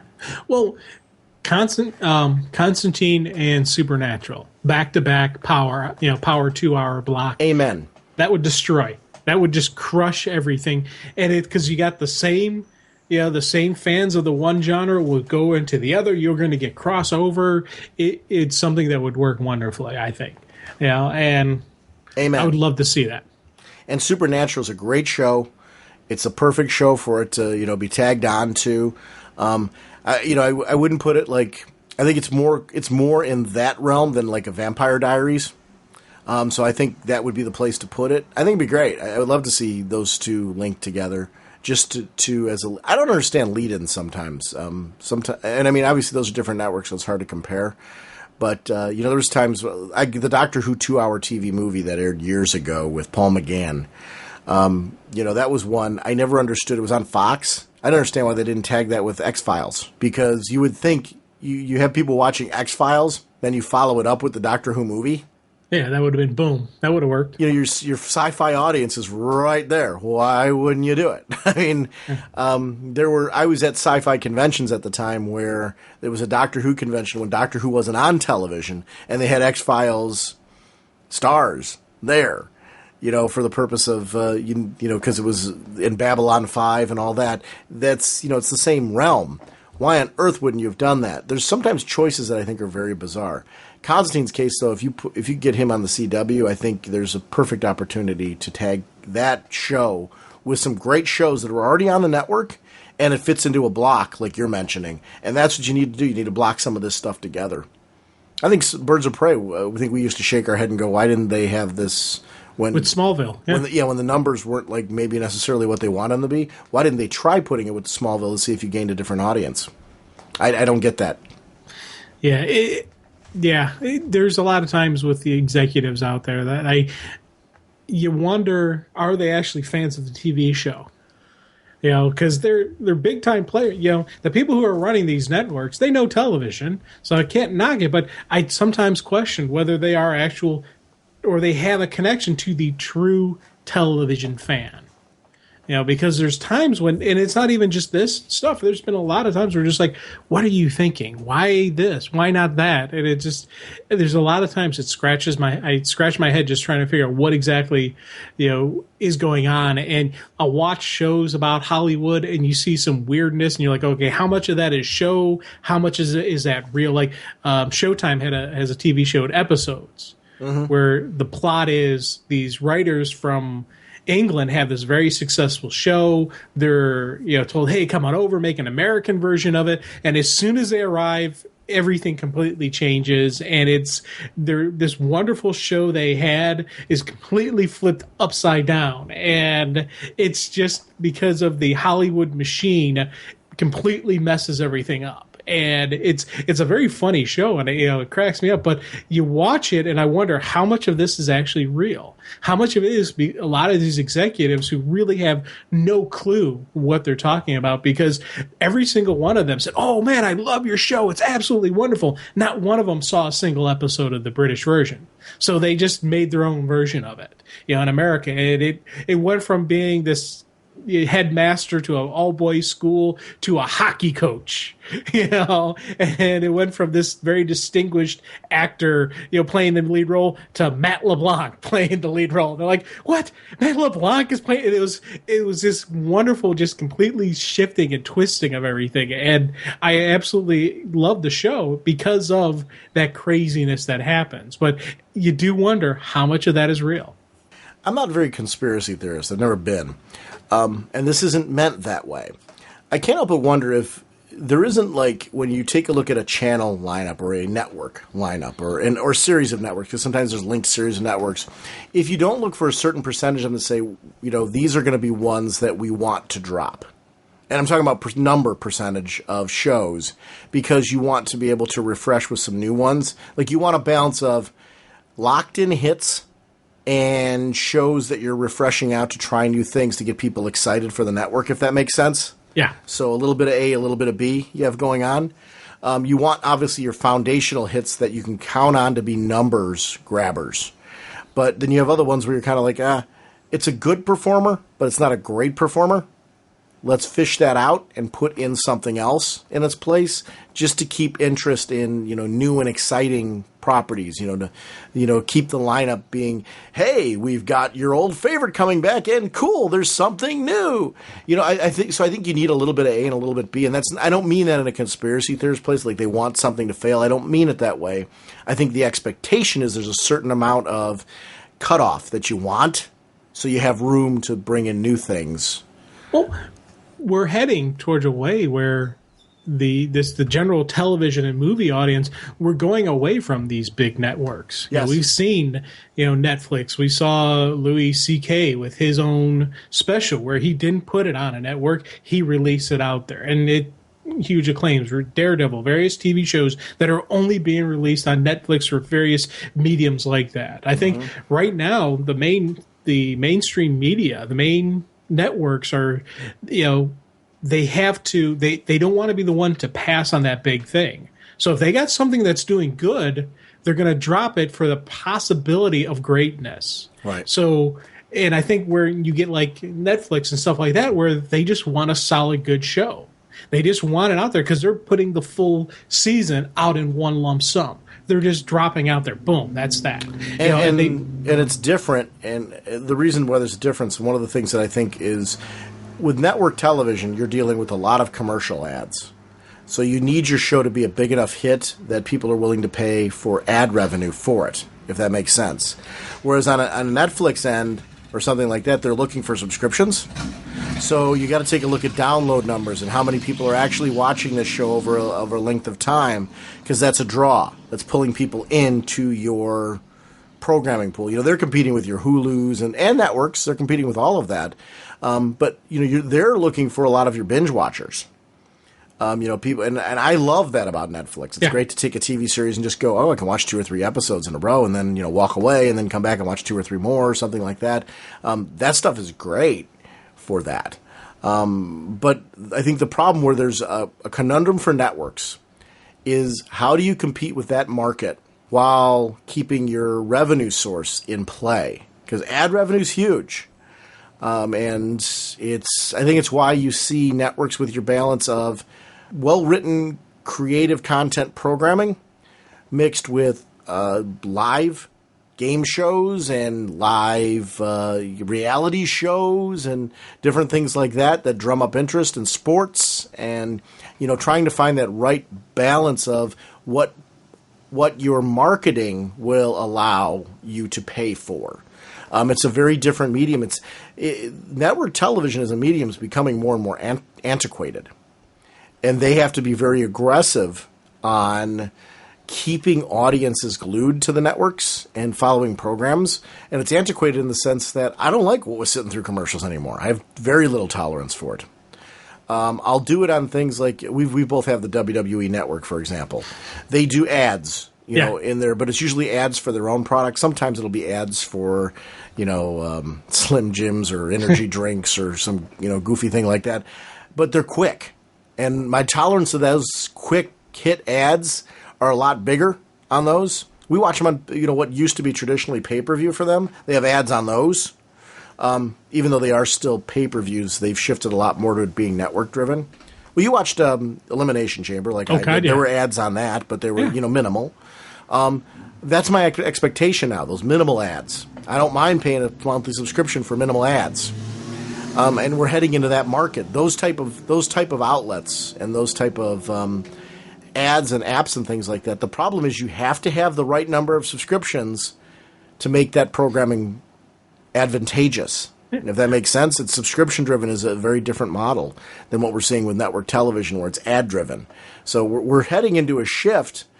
I like on-demand. To myself, I like to be able to sit down, click, and go when I want.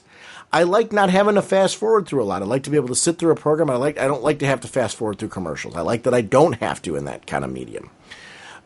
We just haven't quite gotten there for networks, and it's hard for them because of their need for ad revenue. I think ad revenue is really what's driving the differences between them. And I think your shows like Constantine are better served, to your point, on a Netflix or a Hulu or something like that because of the nature of the show. And I want to see it surface somewhere else. I hope it does. Yeah. I really hope it does.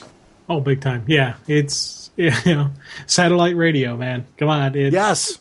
When they first started, it was like, no commercials, some commercials. wait, I thought you guys were no commercials. Well, we have to add it. And like, you listen to Howard, I listen to Opie and Jimmy. It's, they started off no commercials. Now they've got commercials. Now, okay, we'll be right back after this break. I'm like, oh, come on, guys. You're doing traditional radio. It hurts. You know what, though? I listen to Howard on the app. And here's what happens when you download it on the app. Like, so Monday's episode I'll listen to on Tuesday. Yeah. When I listen to it on Tuesday, I listen in my car on the app, and I pause it where I leave off. But guess what? When they go to the commercial break, I come right back to the show. Yeah. And there's no fast forwarding. That's just the way it works out in the download. Nice. So, for me, I really love downloading it. Here's the thing. If they did do the commercial on it, I wouldn't care. I'd listen through it, similar to what you do when you listen to the main programming. Here's why I download it. With programs like that, like Howard's on 3 days, I like to hear the whole thing. So I will pause, go to work, go into work, come back out, listen on my drive home where I left off. I really like that. That's an on-demand delivery, even on satellite radio. So it's the way I like to watch my television. It's on demand. I want to watch it when I want to watch it. I don't mind the minimal commercial interruptions. I don't get it on the app in the Sirius case for that, and I appreciate that I don't get it. But if for ad revenue-wise, to pay for him to renew or something like that, or in your case, I know, you're a big Opie and Jimmy fan. I think you would have the same thing. I would gladly accept on my downloaded episode minimal amount of commercial interruptions as well to continue to pay for the programming that I like on there. So I'm fine with that. I just don't want it to be the same length of what I fast forward through on television. Yeah. I have no tolerance for fast forwarding. You got to do these. Hulu does those minimal commercial interruptions. Hulu's got it down. And, I think there's a balance between I'm willing to pay a subscription model for a minimal amount of commercial interruptions to have my programming on demand when I want to watch it. And there's an interesting balance as far as what I consider too much commercial now, because I'm a fast forwarder. That started in the days of the old VCRs for me. What I love about recording programs on a videotape, you could fast forward through the commercials, right? DVR only made that easier. Now, it's like we've got services that give you minimal or no commercial interruptions. It's my tolerance for commercials is really, really low. I watch almost nothing live. Same with me. Even sports. What I'll do, like when the Browns are playing, as soon as the game starts, I hit pause. Then that's when I go and I'll make some snacks, some food for me. And then I'll come back and then I start and I can I have enough of the game saved up that I can start fast forwarding through it. I'll fast forward through commercials. Sometimes if they're doing a replay, I'm like, or halftime. I fly through halftime now because I'm like, I just want to watch the game. Just let me watch the game. Yeah, that's exactly. My wife and I do the same thing. We'll start like a game like a half an hour later, and we end on time. Yeah, and we get some commercials towards the end, if we do that. But it's kind of nice to be able to kind of zip on through and just watch the meat and potatoes and really enjoy watching the experience. Because time, the problem is I like too much stuff. So time is a big commodity for me, and what we read comic book wise and stuff like that. I don't know. I hope some of these shows come back around. I'm excited for that Legends of Tomorrow. I want to hear Constantine's coming back. Supergirl's looking really good to me. You know what one we've forgotten about? Teen Titans. There hasn't been a trailer for that as far as I know. But I hope that's a good one too. Yeah, I thought that one. I hadn't seen any trailers or anything like that, so I just kind of figured that thing died on the vine. No, I think it's still coming. Oh, cool. Yeah, I haven't heard anything about it being canceled. Okay. Yeah, if anyone can correct me on that, usually our Facebook group's real good at kind of hitting me on, no, didn't you see this? And they'll throw it out there. Those guys are awesome. Thank you for everybody that, guys and girls, I should say. I tend to, I've got to stop myself. I'm do this overgeneralization where I said those guys, and I mean everybody, male and female. I've got to stop using that because I've developed that habit lately. But the people in the Facebook community do a really great job of catching me when I make mistakes like this. So let me know. On Teen Titans, is that something that is still on the radar? Because I haven't heard anything about it being canceled and or kind of dead in development. And I want to see that go live. So good stuff. Look at those strange little beetles. They look... Great neutrons! Jim, our next discussion is going to be Batman Earth 1 Volume 2. Written by Jeff Johns, pencils by Gary Frank, inks by John Sabal, colors by Brad Anderson, lettered by Rob Lay. Batman, of course, created by Bob Kane. Brian Cunningham is the editor. Amadeo, it's Turturro, and Kate Dury are the assistant editors. And the Robin Brosterman is the design director on the books. Curtis King Jr. is the art director. Bob Harris is the senior VP, editor-in-chief, DC Comics. And we can go on. There's an amazing amount of people involved in all this. It gets into the company list. But you and I were just debating because of the fact that our television discussion, went in 2.5 hours. With everything that's come out, we started reading our new books this week, and there's so much to discuss with the changing landscape at DC, and I'm excited to talk about them. We were debating, should we end the episode there or should we go in to talk about this volume? We're going to talk about this casually. The reason why is I don't want this to get lost because these volumes are so good and I think so important in what they do. This volume, I downloaded this on the app and I read it that way and I really like that. But it's a 158-page volume on this and, that's the covers included in that page count numbers. But what I love about these in particular is you've got top-tier talent being able to go hog wild with their interpretation of these characters. They stick true to, at the core, what we consider those characters, but they add some new things to the mythos. And I read this in one sitting. I've read it a couple times, but my first read-through was in one sitting. I could not put this down. And this has been very true of the Superman ones and also the Batman ones. I love that Jeff Johns and Gary Frank are having the chance to just go nuts with Batman because this is so valid for what it is. And I love the labeling of Earth 1 because it is its own unique telling of it. I love that this Alfred is very different than, the traditional Alfred. I love the introduction of Two-Face in this. I love what happened with Killer Croc in this. Their version of the Riddler was really super cool. Batman dealing with his world and Lucius Fox and who knows and who doesn't know his secret and the dangers of all that's explored in this story. It felt like I was watching a movie. And the best way to put that is Volume 1 was Movie 1. Volume 2 was Movie 2. And it's because of the amount of depth. When I read these, it feels like I'm watching a film. Because it takes about as long as it does to watch a film to read this properly, to sit down and really go through it. And I love that experience. I love that it's cinematic. These feel like movies for me. DC needs to keep making these. I love original graphic novels because of the cinematic type of feel to it. And I've touched on this before when we've done these books. These feel like movies to me.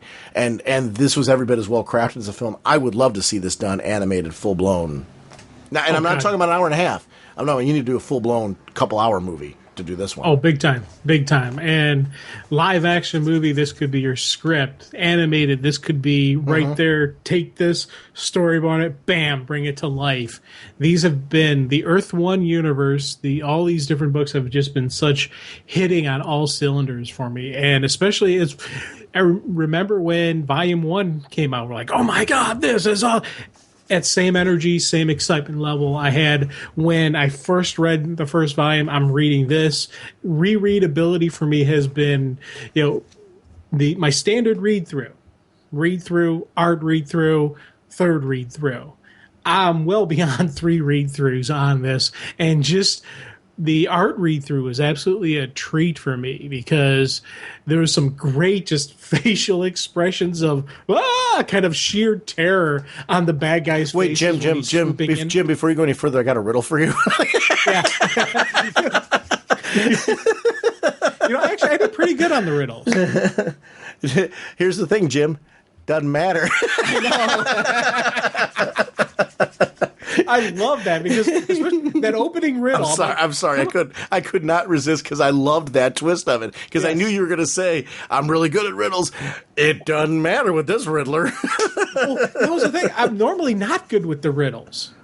So normally I'm like, for whatever. Mm-hmm. There's a couple I did miss, I will admit. But like that opening riddle. Where the person lives on the 13th floor but only hits the 12th. Why? And I'm like, he's not tall enough. Come on, guys. This is the old, and they're like, they didn't know. I'm like, come on, you could have saved yourself. And I'm yelling at the book, and then later when Bruce figures out the riddle and it doesn't matter, I'm like, oh my God, it doesn't matter the riddles. That is awesome. A neat twist on the Riddler that it wouldn't throw him off to get the riddle correctly. If you came across the other Riddler and you got his riddles correctly, he'd be kind of thrown off by it. So he makes the riddle so hard that no one can get it.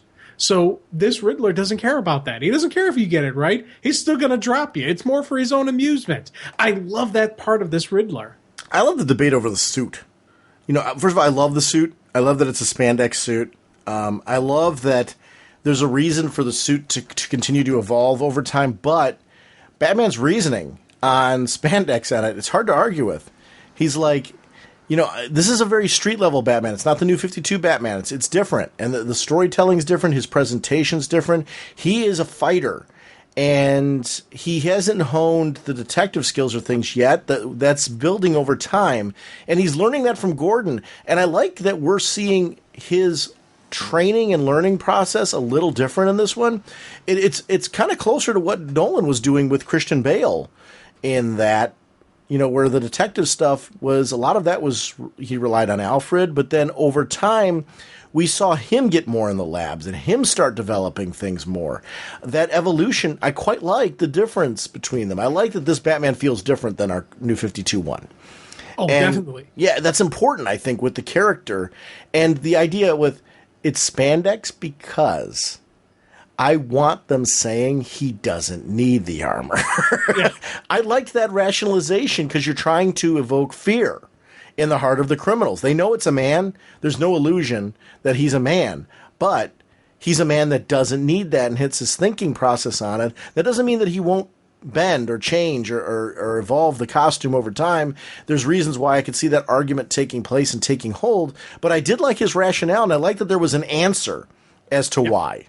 Oh yeah, and it's funny because as I'm sitting there, I'm agreeing with Alfred, but I'm also agreeing with Bruce. It is a weird thing going on throughout that argument because I'm like, you know what?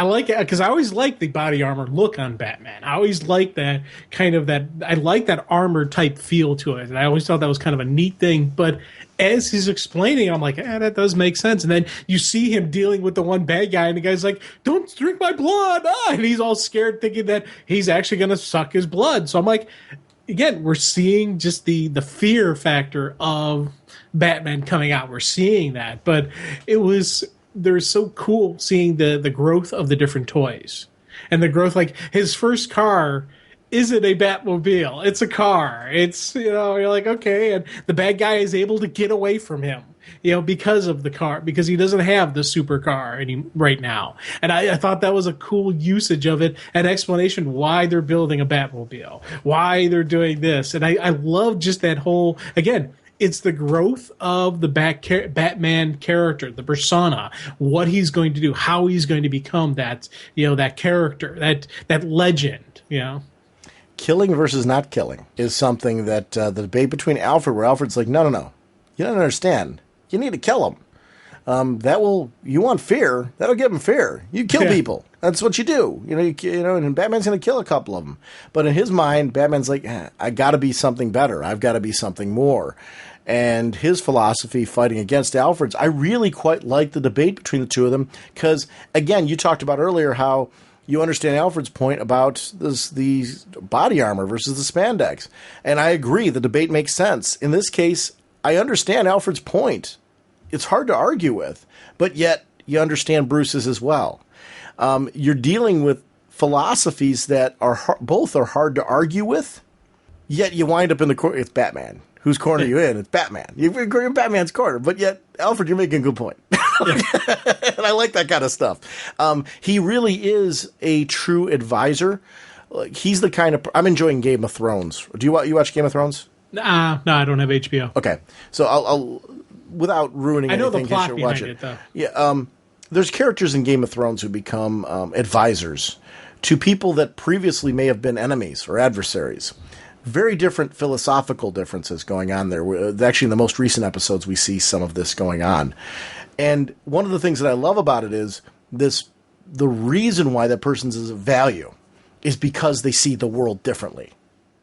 And in the end, Batman's the king, the leader, and all that type of thing. But there's a point to having an advisor who sees the world differently than him as a check and balance, right?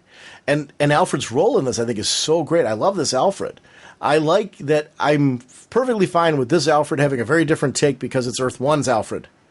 And I would eventually love to see Earth 1's Alfred meet our Alfred. Yeah. Just to see how they dicker it out between the two of them. And this Batman meet our Batman. That's half the fun of multiverse crossovers. Yeah, this stuff is great, though. And I love that this is, I say that, but I also love that this is a very separate world that's doing its own thing without having to. I guess what I'm saying is I wouldn't have minded if these characters had appeared in Convergence. I don't want our world bleeding into these graphic novels, though, if I'm being clear, I guess. Yeah, I agree. I like that they do have their own separate entity. And it is its own lifeblood. Now, granted, if you tell me there's going to be a crossover story, I'd be excited for it just because of some of the stuff you mentioned. Like, I think the two Batmen, would get along pretty well. Whereas I think the two Alfreds, they would have issues with each other because of they have that such they have such a difference of opinions. They have such, a stance on, the whole kill code and just the Alfred, this Alfred, he doesn't like being considered a butler. I'm not a butler. Whereas the other Alfred, that is who he is. That's a code of, that's a position of honor. But he said butler. He's the one that brought up butler. Right. And I love that's Bruce is kind of saying, you're the one that said butler. I'm just going along with that. I love the tete-a-tete between them because that's something we do love with the main Alfred and our New 52 Batman. The tete-a-tete between them. This is a different tete-a-tete. It's a different relationship. It's a different kind of, but it's the same comfort and humor between them in the way that they react to each other. That's different. I like that it does feel like, though, these are guys who are just starting to figure it out. And we're still in that place. We're just figuring this out. This is not clean.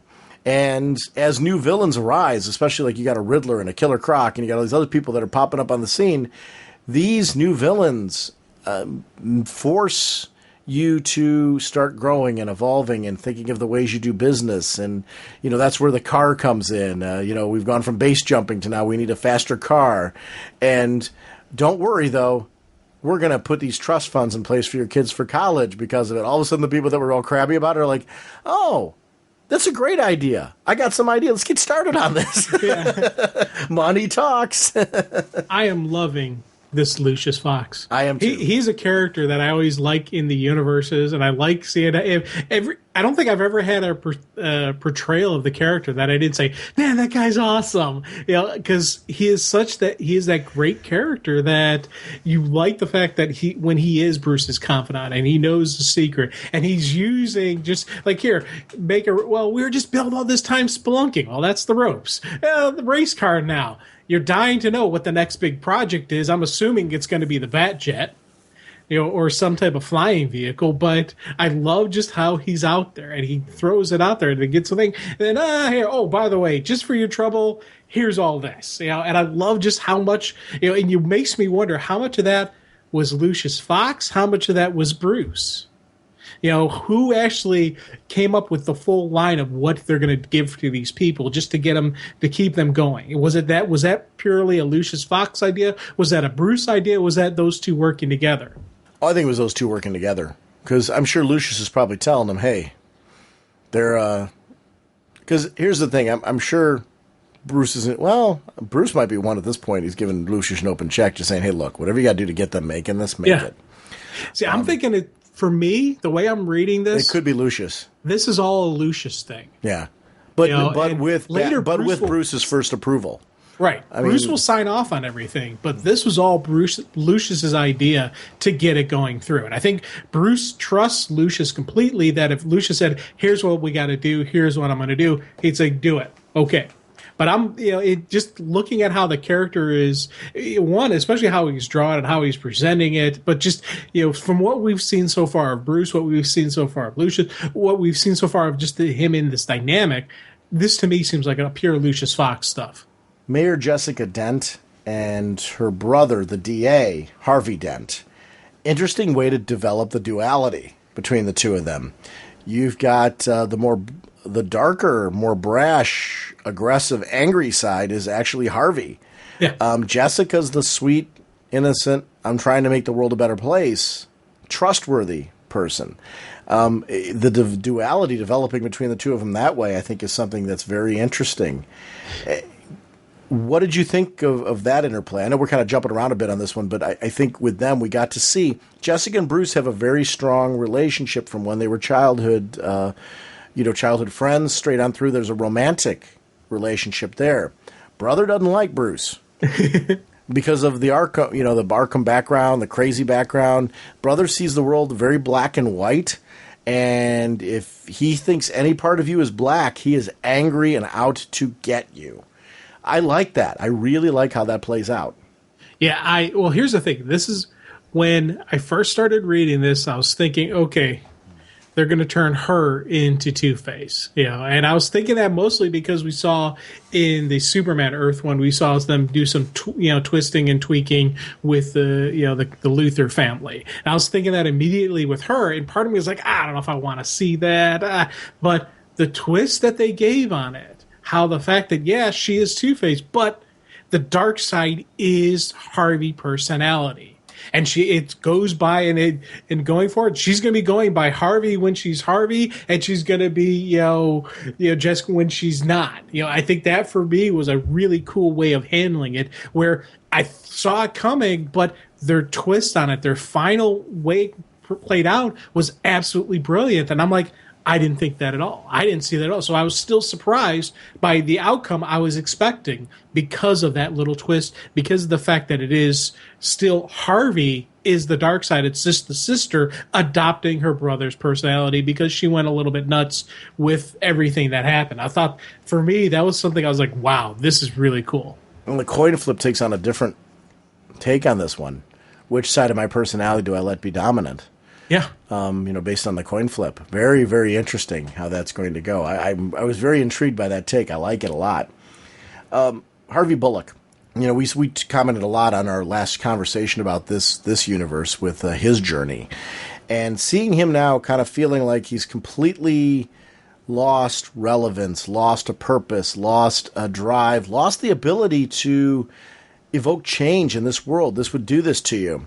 And Jim Gordon now being in the role where Harvey saved him at first, and kind of brought him back to the side of the Angels. Now Jim's got to be the guy that we know. Jim's got to be the leader. Jim's continuing to evolve into the guy that we know and respect. And he's doing that with Harvey right now. I like that Jim, when these people are, Harvey's there ready to throw down with somebody. Jim's like, Harvey, don't do this. But yet he jumps in and steps in because that's what Jim Gordon does, right? He's not going to leave his partner hanging. He goes in and does the fight. I absolutely loved this bar fight sequence. Beautiful visually. I loved the pacing of it. This is stuff you can only do when you're doing a graphic novel this size, because you can give some depth to this. You can show the mad skills both of them have, but then the debate afterwards where we're seeing Harvey's actually losing time now. He's drinking so much. We've known Harvey Bullock in the comics to be a drinker, but I like with this, we're seeing the demons that Harvey's truly facing, if that makes sense. That's where you start to connect with a character, when you start seeing what makes them who they are. And Harvey's basically a good guy at his core. We know that. But we're seeing the fact that this guy still thinks it's nighttime. Jim's out there showing him, Harvey, you're 2 hours late.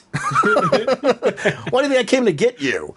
It's 10 in the morning, and Harvey's like, hey, how I spend my nights. And he pulls him out there. I loved that sequence. Everything you were saying, I was nodding my head. Visually, beautiful fight sequence, beautiful layout, how everything flowed through. You saw the scrapper that is Jim Gordon. You saw Harvey, even in his drunken state, able to throw down.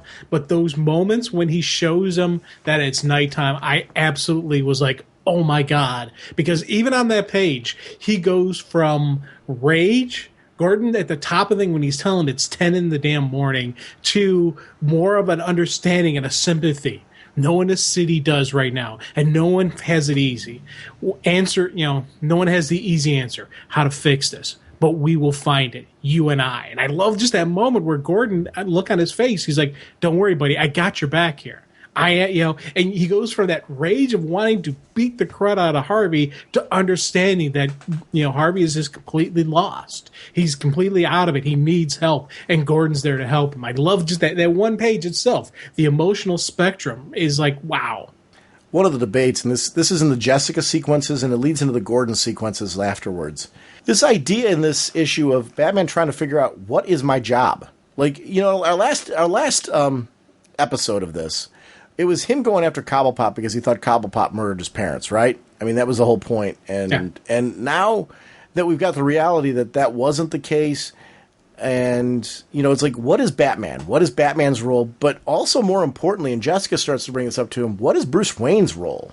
Like, who are you? Bruce Wayne can be a shining light. Bruce Wayne can do good things.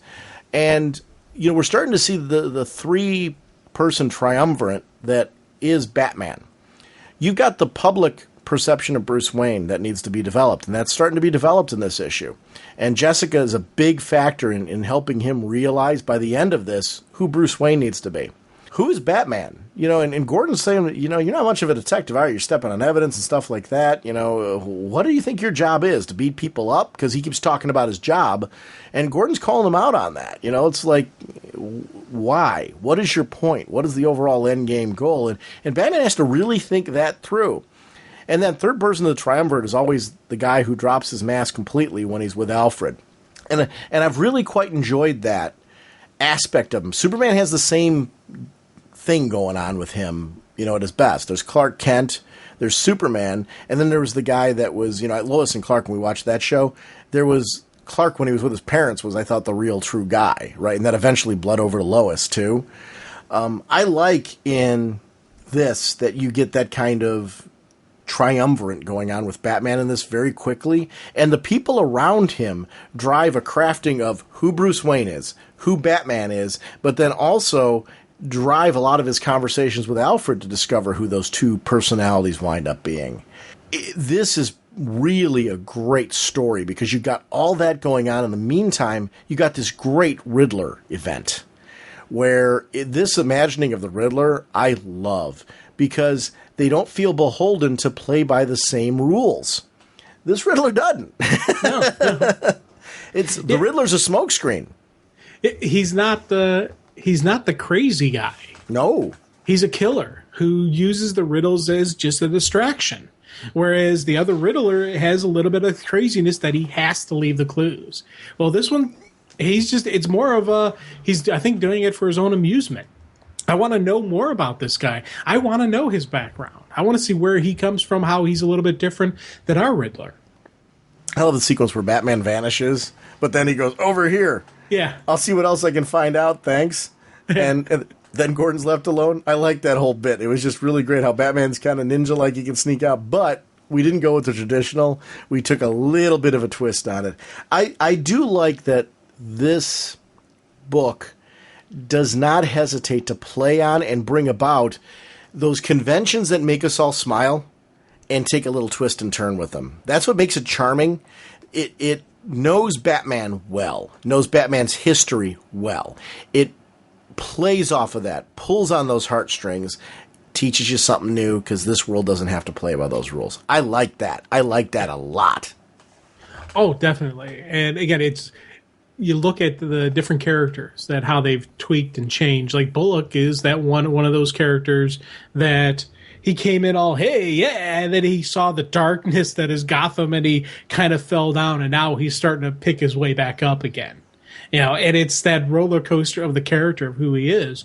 We've got, multiple times we've talked about how cool Alfred is in there, even though he's a dramatically different character. So you can still have that coolness. You can still have some of those moments where, Alfred's got Bruce's back. Just this universe, any other universe, Alfred always has Bruce's back. He's always there for him. And I like seeing that. He may handle it a little bit differently, but there is still that, that relationship. There's still that, that trust, that level of, advisory type role. Harvey Dent comes in and starts blasting Bullock and Gordon. When he's going to leave after, he basically accuses them both of being dirty cops, I loved the shadow over half of his face as he was going through, kind of a foreshadowing and a tease of, what might be to come. I loved that choice. I think there's sometimes artistic choices in this that I think work really well, but this book does not hesitate to take those artistic choices. I love the age of Jim Gordon in this. I can't evoke that enough. I like the gray-haired, aging cop who, he's at the point in his career where he should be ready to hang it up, but instead there's a drive there to make things right. It's kind of I've been heading down the wrong path. I'm a veteran enough that, and I've got enough strength and core within me that I can step up and still go. But I like Gordon at this age. There's something about that. It goes back to my childhood. I find something welcoming about this kind of Jim Gordon. And periodically with the Harvey, they did that. Every so often, you got the side shot of him. And they kept teasing it throughout the whole episode where you only seeing part of it, you only seeing half his face a lot of times. But, especially that one scene you mentioned, I agree with you. I saw that. I was like, that's kind of neat. But it was weird because they also showed you the rage and the crazy of him. Of Harvey throughout this, so it was great teasing and just usage of him. And it was one of those things where I was like, "Yeah, I like this, man." Well, Harvey's rage, especially going back to his childhood when his attacks of Bruce, and Jessica having to basically keep Harvey off, and them maintaining a trust-filled relationship throughout this. That rage is so very apparent. On the outward side, he's this cocky, smart, confident person. But the internal rage is very well apparent in those sequences, and showing him back to his childhood and seeing what that looks like is great. The Dent's reaching out to, even though he doesn't want to do it, reaching out to Bruce and saying, look, we could use your help. There's 5 families trying to take over in 5 major departments trying to take over Gotham right now. And, we need your help to kind of try to pull everything together and do things the right way, set everything on the right path. Not realizing that the murders that are going on are specifically to take down 4 of those 5 families. Really terrific stuff that's going on in this. Yeah, again, that was a cool usage of the riddle and the beginning of the Bat detective skills, that he puts that together and he starts figuring things out with he and Gordon working together, figure that stuff out. It smells like green paint. It pours like purple paint, and it looks like a white van. What is it? And this whole kind of thing, well, what if we don't do your riddle and all that kind of stuff? Well, you're going to blow up. Yeah. This is the point, too. We didn't know at this stage in. We're at, 54 pages, over 50 pages in. We didn't know yet that the rules for this Riddler were different. We figured, hey, if they guessed the riddle, they would survive. Wow, what a neat twist. Yeah, another one where I'm yelling at my book. It's white paint. It looks and it pours and smells the same. It's white paint. I'm yelling at the thing going, man, come on, guys. And I'm like, it was killing me that I was getting the riddles and they weren't. But it didn't matter. It just doesn't matter. Bruce's disappearing act was something that I really quite enjoyed in this because it leads Jessica to start. It leads to giving a reason why Jessica would start to believe that he is, in fact, Batman. Then Batman shows up on the scene, and she starts to catch on because of the fact that he's been an advocate for Batman in their conversations. But nobody else gets that because for Harvey, it's just a balance of, see, I told you we couldn't trust Bruce. And it just validates what he's been angry about all along. So it does show that there's a reason to keep Bruce Wayne a separate entity, because it provides its own smokescreen if handled correctly. When Bruce is too much real Bruce, like he is with Jessica, and he lets the guard down, and this is to Alfred's point, you let them in, they're only going to get hurt. That becomes the real dangerous part of Batman. You know, you can't let them see the real Bruce Wayne, because the real Bruce Wayne is also the guy that puts on the cowl.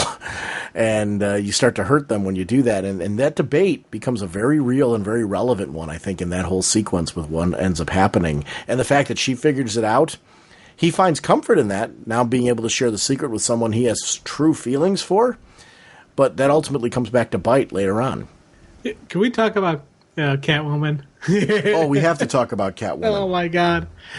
I got to tell you something. I'm an idiot. Because when Bruce is going after Riddler, he gets knocked down, falls, crashes on the ledge. And when I first saw her, I'm like, I wonder if that's going to be this version of Catwoman. And I was thinking, wow, she's talking about how she's got a sleeping 6-year-old and got to keep it quiet. I'm like, wow, what are they going to do with her to turn her? Because, I'm like, what are they going to do to turn her into Catwoman? Wow, where's this going to go? A family? And I was just, all these things are racing through my head. Where are they going to take it? What twists are going to turn? No, there was no family. She was breaking into the place. I absolutely howled when I read that, going, oh, Jim, you're an idiot. You should have known. Come on, man. I knew when she took the money. I didn't know before that. I knew when she took the money. Because the 6-year-old thing, like you, threw me off. But when she took the money and she had that look on her face, yeah, that was where I was like, oh my gosh, that's got to be Catwoman. But they swerved me completely through that whole sequence up until that very last panel with the money and her reaction to it. It was the green eyes for me. Well, one, it was the way she was drawn, very nice looking, just the dark hair and just the kind of like, you look at her face on the scene when she's sitting there saying, can you keep it down? There's a 6-year-old. Just the way her features are. That was the first thought. I was like, is this going to be Catwoman? And then later, when she gets the money, you see those bright green eyes. I'm like, that's got to be Catwoman. And I was thinking I was thinking the smile was just because she's like, hey, he's hot. He's cute. And he just gave me a bunch of money. All right. I wasn't thinking that she was, she was actually, it was breaking in. And that was awesome.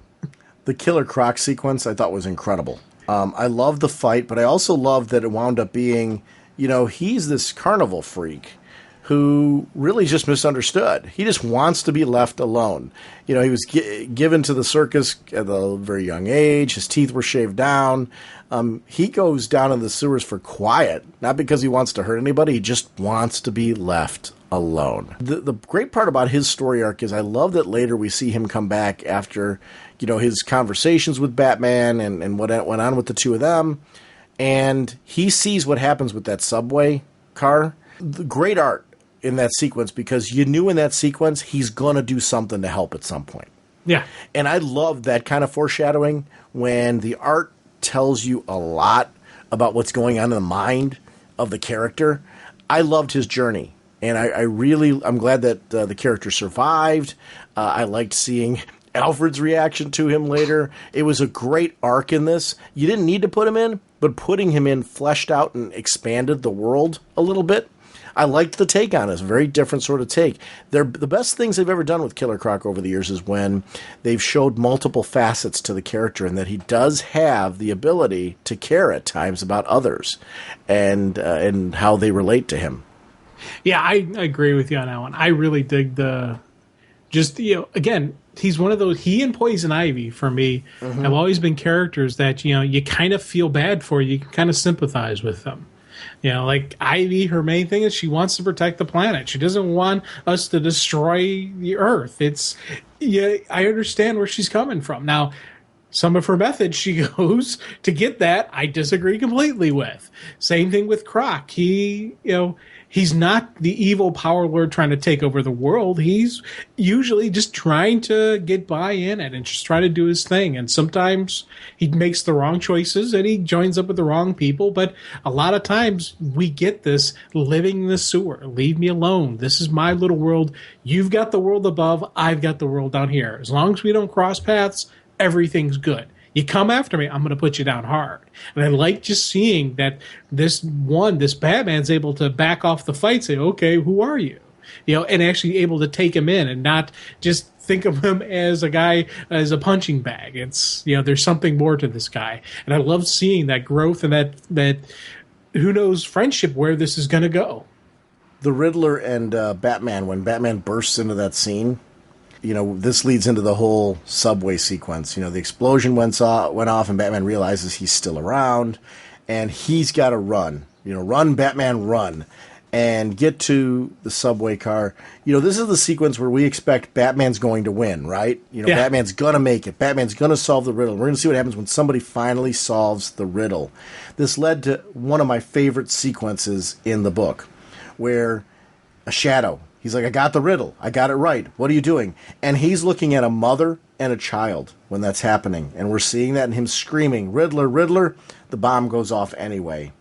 Killer Croc sees the people being carried out. Batman goes and meets Gordon. And this sequence right here, the Riddler, that's what this maniac called himself. He told me he was going to blow up the train unless I answered his question. I did answer it. I gave him the answer. Then he blew it up anyway. There were families on that train, kids. The look in that eye. He murdered kids, mothers and fathers. And right now it's going back to his whole thing. Yeah. Just take a second. No, he's going to do this again. We have to stop him. And that whole sequence, and this is him evolving now. This is him discovering who he is. He's fighting against injustice. He's starting to understand what Batman's role is in Gotham. It's not just about beating people up. It's about discovering injustice, rooting it out, and finding a way to combat it and to stop it from ever happening again. I love seeing this development in this series. I can't wait for. It was one of the things, like, as I started reading this more and more, I'm like, all right, I'm 101 pages into this thing now. What? Like, I want volume 3 out next week. Yeah. Oh yeah. That's what's so great about these, because it's been consistent with the quality of Earth 1, and I'm going to throw in the Titans volume as well. We've had right now 6 books that have been released in this Earth 1 series. Am I correct? There was the 3 Superman, now 2 Batman, and 1 Titans. I'm not missing anything. Am I in that mix? No. Okay. And every one of them has left me feeling like I want more. Oh, yeah. Big time. Quality is very high. Yeah, and it's funny because we say we want it next week, but the fact that they're putting so much time into it. And they're taking their time with the story, with the artwork, making sure they got everything right on there. You can see the love. You can see just what they're putting into this book. Yeah, this isn't just a story being told. They're having fun with this. They're taking it and they're going, let's go with this. Bam, and they're you can tell that. And I love the fact that I get that from there. And there's so much energy and emotion I get from these images. That sequence you're talking about with just where, there were families on that train, kids, that close-up zoom in of Batman with his eyes, and you can see that. And even Gordon's trying to calm him down, but he's at that rage point, and you're just like, yes, all right, this is going to be it, man. I'm so all in on this. Amen. That's exactly right. One of the funnier bits on this was the bat signal. Yeah. So he gives him this cell phone with a 1 button on it, and Christ, he actually put a bat on it.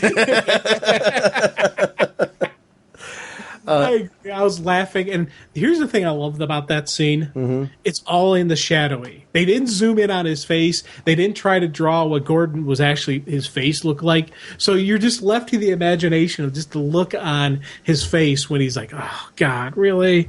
I love that. I love that artistic choice. I do too. The sequence with Alfred and Jessica, where she's ready to reveal to him that she knows, and that's so totally where this is going. The Harvey Dent phone call saved everything. But then, Bruce being patched up and, the reality of what's going on here.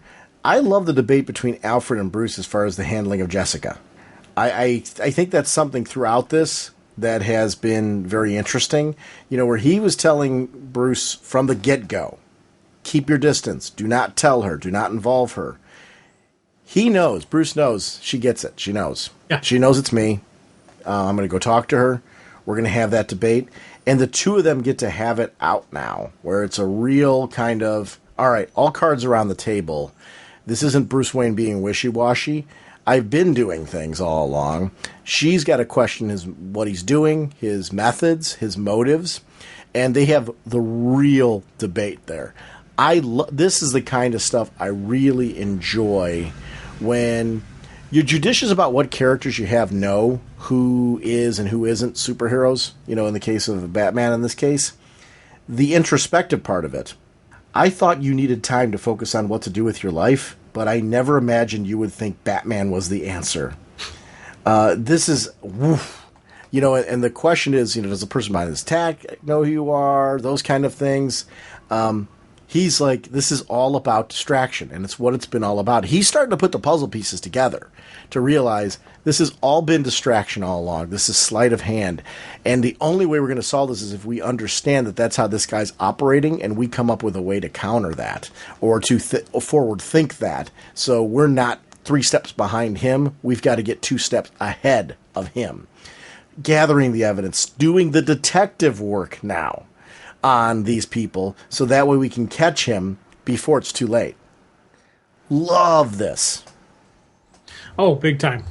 Big time. And it was funny because, again, whenever you deal with the arguments between Alfred and Bruce in this, whether, you know, the kill, no kill, who to tell, who to trust, I love that Alfred keeps saying, hey, keep it short, keep it narrow. You don't want to let people know, because in the end, I agree with that philosophy, because the more people who know something, the easier it is to get out there. Even if they don't intend to do it, it can always somehow a slip up, or just because they're interacting with this person, they can figure it out. I love seeing that, the fact that, you know, Alfred keeps saying, hey, rein it in, rein it in.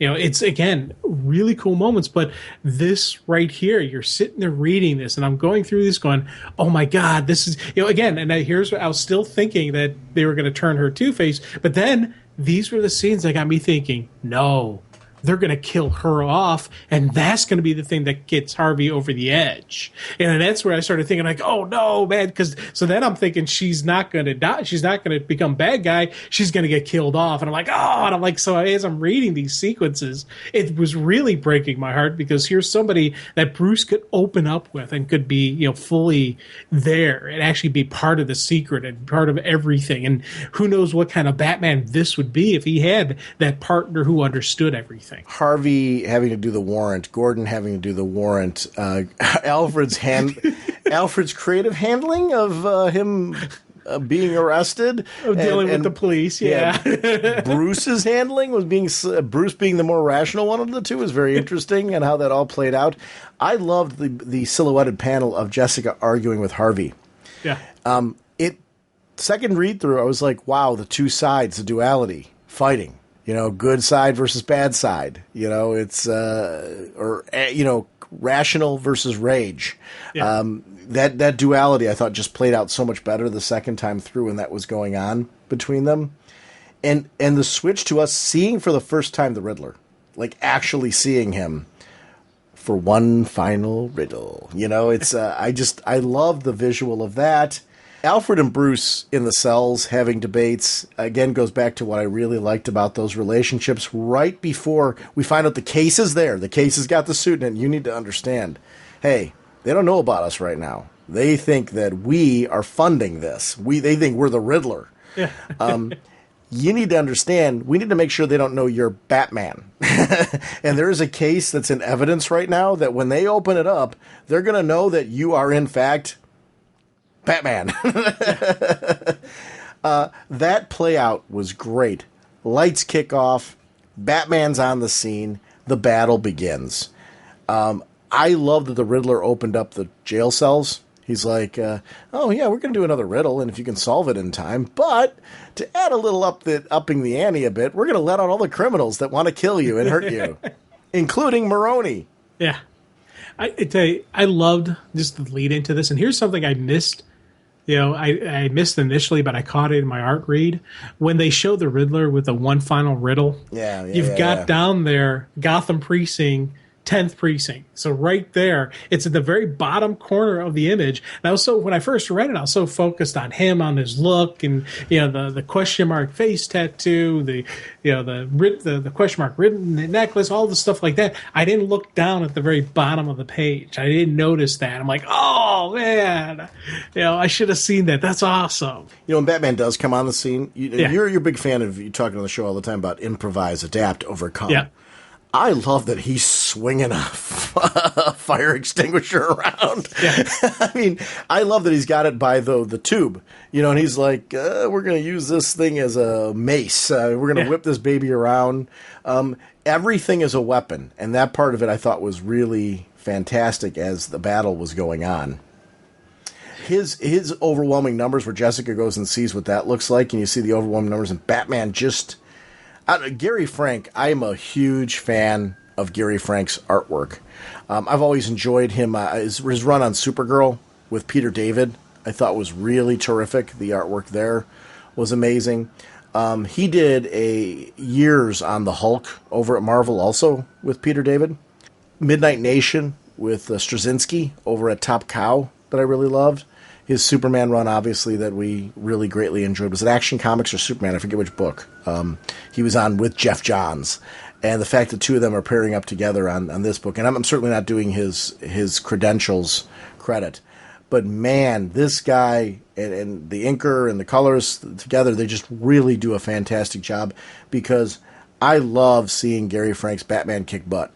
Oh, God, yeah. And I tell you, I've been talking a lot about the facial expressions and the emotions, which he's doing wonderful.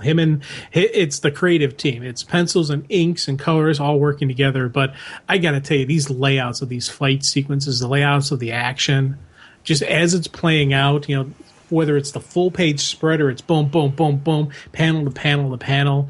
This has been, again, it's very hard to put the feeling of motion, the feeling... The beautiful chaos that is battle, that is combat. And we're really seeing that with this. This is some really just amazing layouts and just amazing just how it goes through the fight sequence and how you follow that down the line, beginning to end. I'm absolutely loving just the look of this book. The trauma that she goes through when we see the vicious sequence with Harvey Dent. That's always, if done right, just because of what Harvey goes through, that just has to look absolutely horrid. Harvey's face gets scarred, and he whispers in her ear, "Don't let me die." And she goes to hug him. Just tells you how twisted she'd gotten at that point. What makes you say, "Hey, his face has been burned up. Let me hug it with mine"? Well, I took that as the grief. Where how you get when you're so grieving that you don't think rationally. Mm-hmm. That's how I took that sequence, not as she intentionally did that. It was just a hug and, oh my God, Harvey pulled him in kind of and didn't realize what she was doing. Now, the sequence later, that's the crazy starting to come out. Yeah. It's... I don't know what caused that moment. It's going to be very curious to see the duality. The next issue of this, the next volume of this, I can't wait for, because it's got to be Two-Face driven, right? It's got to be. She's got to be the main villain. But when are we going to see the Joker? Is what I wonder. I don't know. Maybe it is Joker next one. Maybe Two-Face will be in there as well. This book doesn't. We got Catwoman on the plate as well. There's a lot that can happen on the next one. So who knows? Especially we have a female Two-Face, so we could really bring in Catwoman and Two-Face, and introduce like the women in in Bruce's life. Yeah, I don't know where they have to go on. And here's the thing: they can keep the Two-Face thing can be maybe something they save for Volume 4, right? So who knows where this can go. Yeah, because right now she's still the mayor, and they're still covering for her, so she could very easily be, the person in the shadows, not open out there as Two-Face. Or could become very corrupt because of this. Who knows? Yeah. There's a lot of ways they can go with this, and I think that's kind of neat that they're laying some groundwork for a lot of different stories, and we're not going to know exactly where it's going to play out until it comes down the line. It's like with Croc, we talked about how they give the sequence where he's spitting up blood, and you think he's dead, and then we find out later, no, he was able to pull through. He's fine. Well, not fine. He's hurt pretty bad, but he's making it. He's alive. Same thing with her. We've got this initial thing where we see that initial flash of anger, that flash of rage, but maybe she's going to be able to hide it. Maybe she's going to be able to, make it. I don't know. I don't know where they're going to go with her. That's, I think, part of the excitement that I don't know. I want to know. I want to see what's next. The best part is that she does hide it, but yet it is internally affecting her. And we see that gradually be revealed. That part's going to be very interesting to me. The Batman finding the truck and realizing it was the wrong one and chasing the Riddler and keeping himself close enough. It became like watching the movie Speed. I mean, it's like literally you have to stay close enough and you have to keep the car going at exactly the right amount of miles or else you're going to blow up real good. That part was really fantastic between the two of them, leading to the battle where you got Killer Croc helping out Batman, in the moment where he's going up against the Riddler to make sure that doesn't blow up somebody else again. I like Killer Croc having the heroic moment. Like, he became, the weird, warm, fuzzy character in this. Like, I'm hoping Killer Croc's in the next volume and that he's friendly with Batman again. It's, I don't know. I like him being kind of, Batman and the new Robin. I would read that book. See him in the sewers or see him under the cave or something like that. Give him his own quiet place. Wearing a yellow cape and pixie boots. It'd be great. I mean, okay, I'm not for that part. I'm teasing. I do want to. I'm hoping that he continues to be an ally of sorts, though, or just kind of like this quiet, gentle, unspoken creature that's kind of going on back there that people are afraid of. Jim Gordon's evolution, now he's Captain Gordon, and we get to see that evolving. The change that they're evoking kind of taking hold in Gotham. And, I want to see who Bullock's new partners are going to be. Is it going to be Montoya? Or are they going to keep Allen and Montoya together? I would love to see it be Montoya because I always loved Bullock and Montoya together in the comics. I'd love to see this universe have that version of it. Yeah. But whatever they do with it, I'm really enjoying the presentation right now of all this. This book has a right balance of fun. You mentioned earlier the difference between fun and funny. I think there's a distinction between the two. This book has fun in it, but it doesn't go out of its way to be funny at the wrong time. You know what I mean? It's Killer Croc is a great example of that. He didn't lose anything by his sense of humor.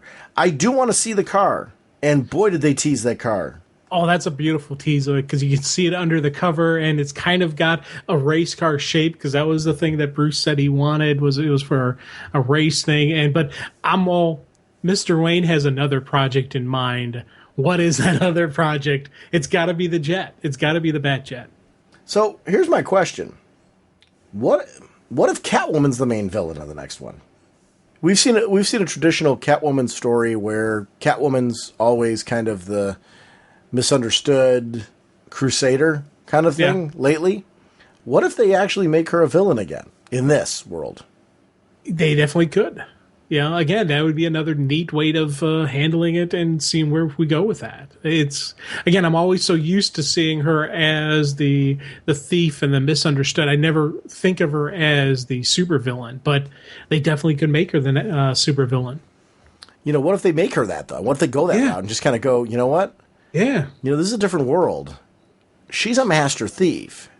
And it's Batman against this master thief who she pulled a fast one on him already. Yeah. What if we show you a more cerebral master thief Catwoman that he has to try to overthink? And it makes you wonder. Or outthink, I should say. Yeah. Makes you wonder, did she actually look under the mask? Because when he wakes up, he's got his shirt off. Yeah. But the mask is still on. So on one hand, you can say, no, she didn't. But, maybe she pulled it up, looked and saw who it was and pulled it back down. Oh, no, she didn't. But I don't know. I really, as a volume goes, I thoroughly enjoyed every minute of this. It was a page turner. I love the pacing. The fact that you're not stuck to. I don't want to say not stuck to. I love monthly delivery, but to me, if you're going to do a hardcover, you got to embrace the medium. it's kind of like, what do we like about direct-to-DVD releases? The best ones are the ones that embrace the medium, right? The Batman Arkham video games that I mentioned, what I love about Rocksteady's version of those, they embrace that medium and tell a great Batman story that makes you want to go around and kick butt and be Batman. You're like, I'm so excited this summer I'm going to be playing a video game where I drive the Batmobile. Because that's the new mechanic that's going to be in that game. Like, there's a huge Batmobile mechanic to the whole thing. I'm excited for that. I want to do that. Yeah, I mean, that's neat stuff that's coming down the line, and this company really gets, you feel like you're Batman when you're playing that game. So it's cool. Good stuff coming. This hardcover embraces the medium. The storytelling is dense, and you get a lot more details, and you get to explore characters in a very cerebral level. The art is very crisp, and they have more time to spend on that art, to your point earlier. And I think it's a nice complement, nice companion to the 30-day books, that come out that we get, that we love. I like the different delivery. It's just something different. Comics are a great medium because you play around with it. Why did we love Wednesday's comics, right? Because it was a different way to play with the medium, right? This is another way to play with the medium. I wish they would do another one of those, by the way, Wednesday's comics. Yeah, oh God, yeah. Just because that was so unique and different on newsprint and kooky nuts that, I'd like to see more of that again. But this was really, really enjoyable. It was fantastic. I can't wait to see what's going to come next. I hope people are buying these volumes. If you're a listener and you enjoy these, please call in, shout them out, or post on the Facebook group about your how you're feeling about these volumes. And if you don't, if they're not your cup of tea, I'd love to hear why. This delivery just to me seems to be a natural for people. I really love this, and I'd love to know how people read. Did you get the hardcover? Did you read it digitally? Do you do both? What do you do? How did you get yours? I'm curious. Well, initially hardcover. Okay. And then when I read it, I'm like, okay, I want to have a digital. Plus, it also makes it easier for the show having the digital up and running. Yeah. When we're talking. But the digital, I purchased the digital before, the show. So I wanted the digital format on some of my read throughs because I do enjoy looking the digital, and because now that I've got a nice Mac, I can actually do some zooming sometimes, and I can get a little bit better zoom in, some close-ups, and you can really get some neat stuff with that. So I've got both versions. Yeah, it's and this is I will see myself reading this over and over, and like this is one that'll be on the rotation of I want to revisit that. That's half the fun of having it in different methods, depending on where you are and where you're at to be able to pull something like this up. It's good stuff. I'm glad we got to talk about this one. Now I can get out of here. Want to remind everyone about our website, ragingbullets.com. It's the place to go for news on the show when we're releasing episodes and things like that. It does feed directly into our Twitter, so you can link to our Twitter account. We have a Facebook fan page, which also gives you your show news. We also have a Facebook group. It's an amazing Facebook group. We do share it with infinitecomics.com. It's an amazing community. I want to shout out the really cool people from there. They're constantly posting throughout the week what new solicits are coming out, what books are you getting this week, what do you think about your reads. It's just wonderful, fun, safe discussion with people who are fans and not afraid to be fans. And I really admire the group of people that are there. They're from people all around the world. And it's a wonderful, classy community of people, so thank you for everyone who's there. We are on Google Plus as well. We have personal pages. I have a PlayStation Network account that is up there. If you want to add me, please feel free. It's a wonderful community of people, and we just like to be accessible to all of you.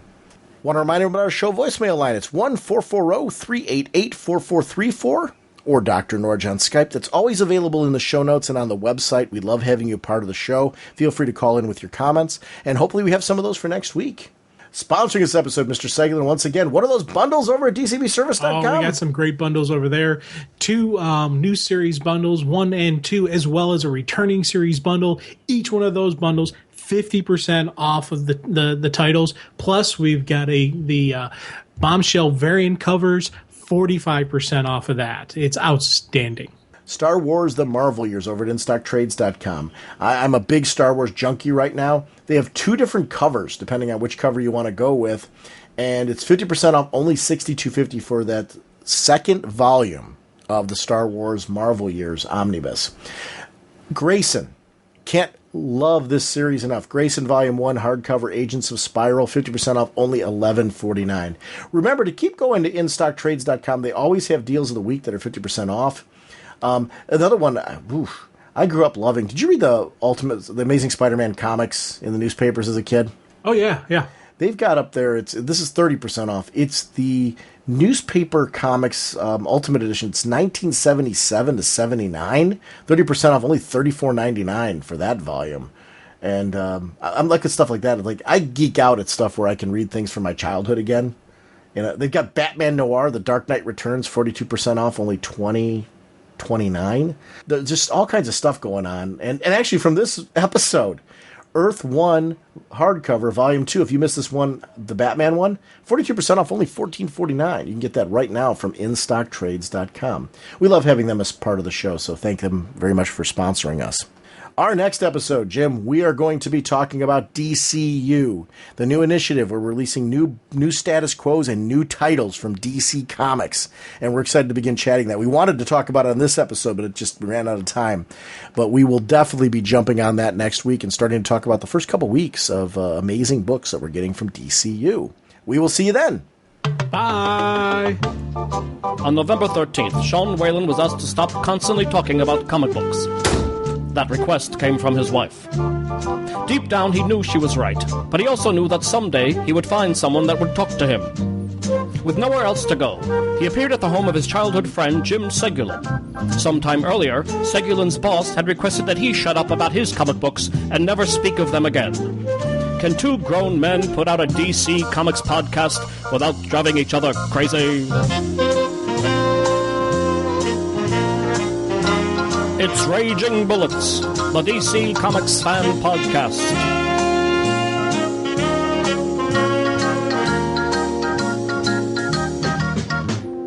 With Sean Whalen as Dr. Norge, and Jim Segulin as the Sensei of the Whatnot and the Duke of You Know.